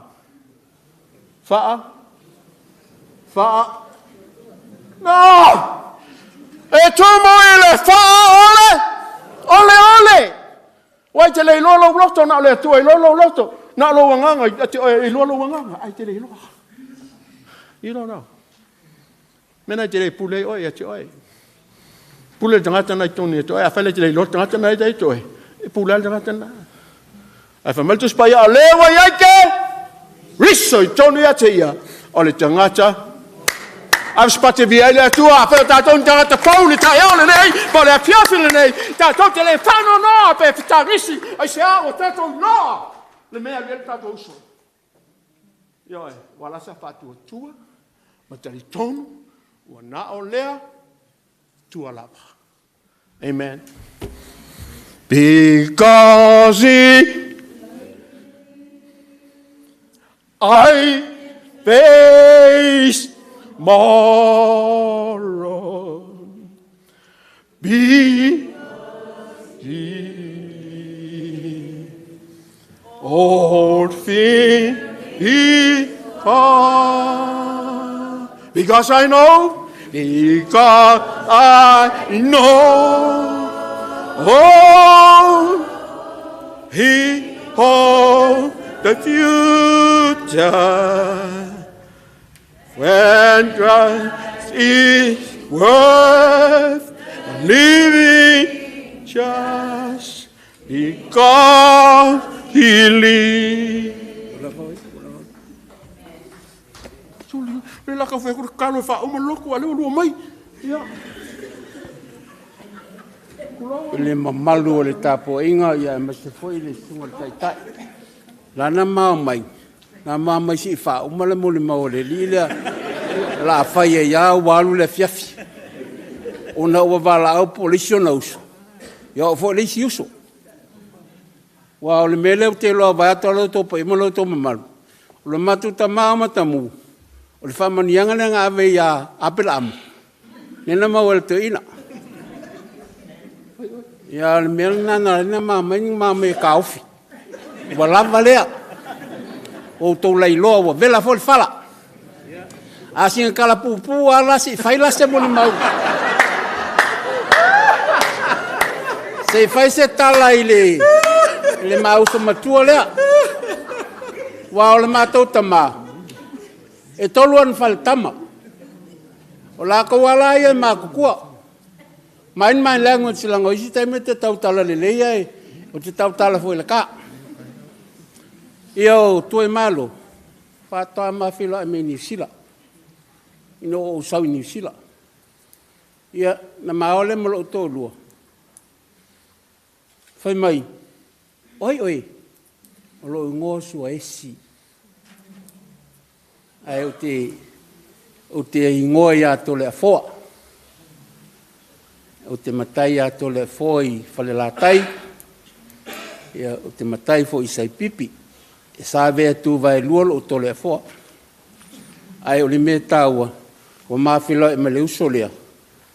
E sa o le leia almo le mau miliama, tasi lea tangata na whailanga aluenga male angasala, o koe malo.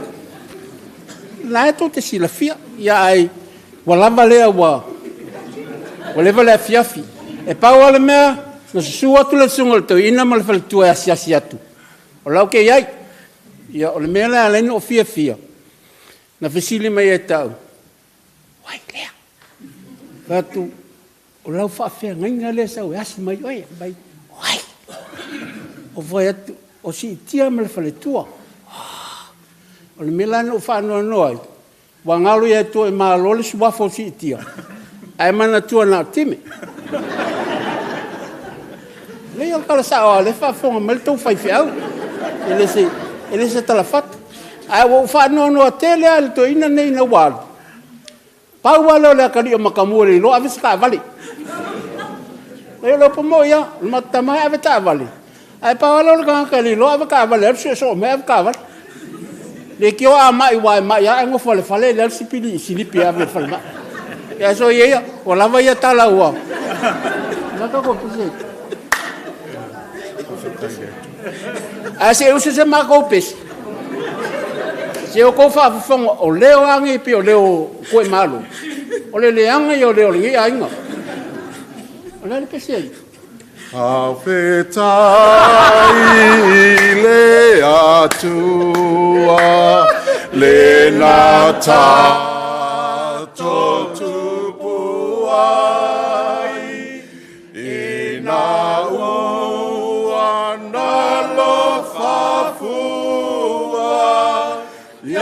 Te tato mane ya pepe se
le tua sisili se.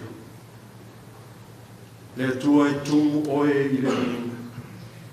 Tumu oe le whanitanga ma le whaftai ma le whamanu. Le nei a fiafi. Whaftai mo le nei maftanga. Whaftai mo le nei sauninga whale ainga. Rosebank Matamū. Whaftai le tua I se soifua na e fuai a te ia. Se au onanga ma se tautua. Se malosi sa e fuai. Se iloa ma se ola matau I a te oe. Se iloa ma se ola whaatua tua talitonu I a te oe. Whaftai le tua. O e whaamana waina ana ngā luenga. Lea ia fo I pēa le vi inga. Ma tū mau pēa le vi inga I a te oe. A wā lea unoa ma oe. E lea I se mea ma whaia le tangata. Lea tua le nei maftanga atoa ma iau au auna tofi no mātou tua. Se ia o atu le lau tele o le nei mafutanga. Se ia o i tupulanga talavou ma whana witi. Le atua whaafutai. Wa sumai ma talamai e moli mawina. Le soifua au auna o lau au auna. Le atua ia fo i le vi inga i ate oe. A wana le se anoa oe. E le mawhaia e lo pati se mea. A o iai le som soifuanga i le nei tino. Le atua wa mātou tatalo.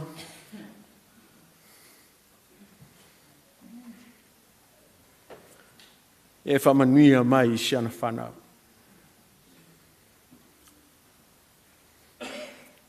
E whamanuia mai i ana grandchildren. Ia iai a te ila tau. Se ola sa loto ma fia. Wa i ure lato tau singa i sa lato tama. Lea tua. Ia e fo ina ia te ila tau le oa ma le tamao a inga. O mawhauwhanga le lei ma manatu le lei. A wā lava le lato fo launga. A o iai le nei tino ma le nei soifua le tumau. O mātou tatalo le nei e fiafi. Ia e whamanuia i au auna ti tai a maise le toi ina le tua. Ma nisi o au auna o lalam papa au i tono le nei au fia le nei e fiafi a whapea fo i whalitua manu malo. Tu atu mea uma i ate oe. Ia e whamanuia fo i tono a inga na lua lo mātou tamai. A wā lava le whenga iai, ma toi taimi o Tua'imalo. Lea le nei pō le tua, se taimi tā ape le mafutanga nei. Turi loa i mātou le tua i au wha manuianga. Ai maise foi le wha moe mo le aso a tai au. La fo i atu mea uma i ate oe, e te tau taia, i au maia se aso langi le lei ma se file mu, a wā lava toi taimi o lau au auna. Lea le nei e fiafi le tua, wha manuia i le antaitaina le sauninga. Wha manuia i au fai pese na pese, ai maise i lato uma na moli mau, i le soifua au auna si a lato wō, o se lato tama fo i lo mātou tamai. Se tamā, se tua nange fo i le tua, o se uso fo i wha manuia i moli mau uma i le nei e fiafi. Lea o le mātou tatalo lea ma le mātou o lenga, tu atu i le suafpele o Jesu Keriso le mātou o li whaola, se i o i le whaavau lava. Amene, amene.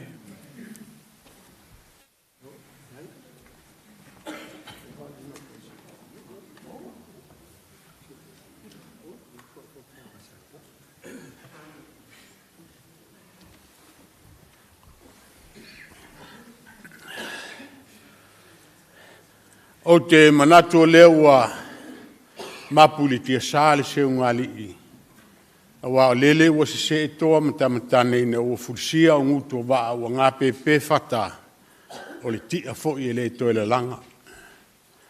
A via lo leo vai e whai mafonga o ainga lua. Lau sunga le taitai ma lo a waa. Se taimi o atu se pamatalanga le ni ainga. Ai ua utulai mal whaalo alo. A mai al tātou sauninga. Na tātou whai atu le whale, ia mo si tātou vai vela, tāle whengai a mal malulu. Ia o na tātou toi talanole sesi tolu whaminute. Ia ma whao atuai se leo le nei ainga. Ia e ala il wha mui moe o se o mātou tamā, po se o tātou tamā le nei a whiawhi mal wha alo tele lava. Ia, uninga a maia, ia, whai a kulu wha sao a kulu le ho. Ia, whangasolo lor tātou por kalame, te toi wha mul moli.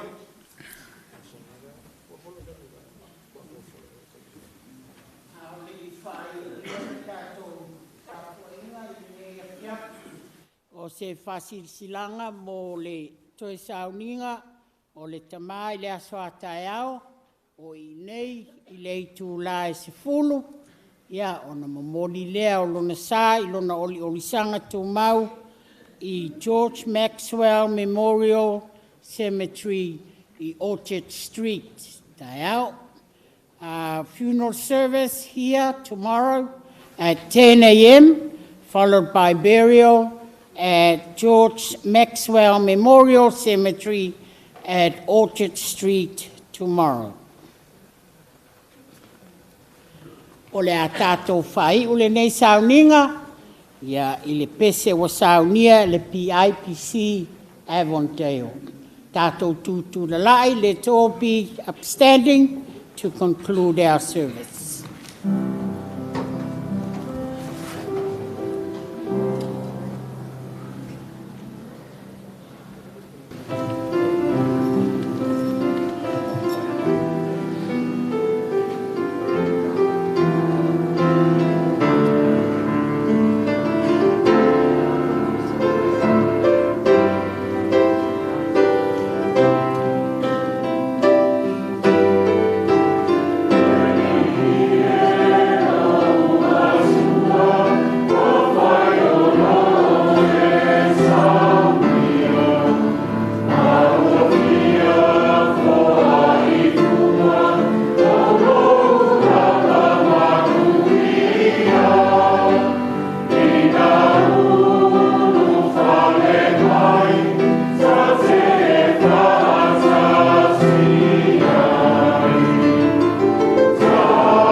file mu foi mai le tua o lo sili lava I mea umai manatu iai e leo inai o tau loto a toa ma o tau mafofau I le poto ma le alofa o le tua ma lona alo Yesu Keriso lo tato wali I le malamanuia o le tua le tama le alo ma le anganga pa ia te au tau umapea lava yaso umai le au noa. Amen.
Mai le vavau I le whaavavau tu mau oe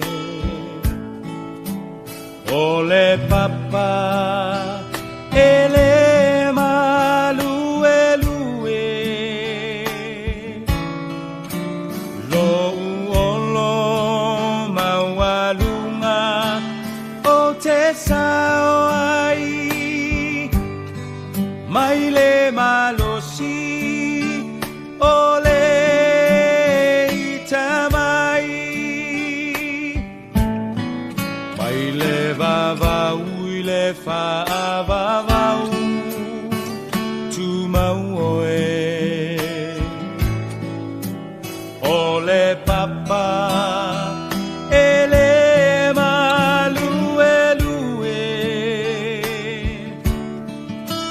lo uolo maualunga o te sao ai mai le malosi o le itamai lo uanganga whamanu mawhawhetai o le atua o le vavau na te umau oe si ia e lou leo malanga elelei oe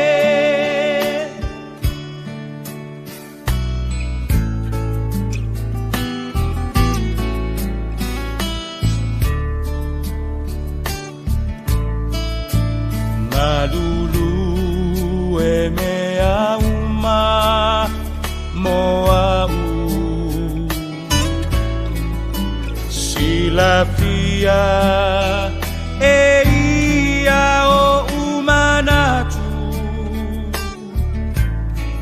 le tua le maunga le tua le vanu bua bua pea o lo le le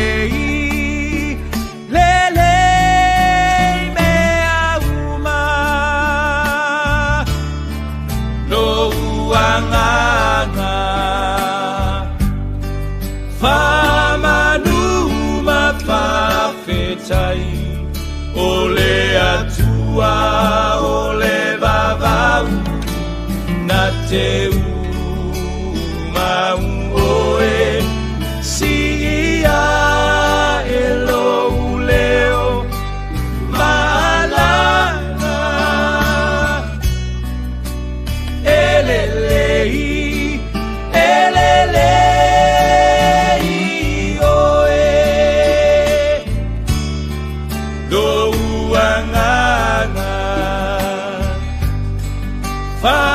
Whamanuma whawhetai o le atua o le vavau na te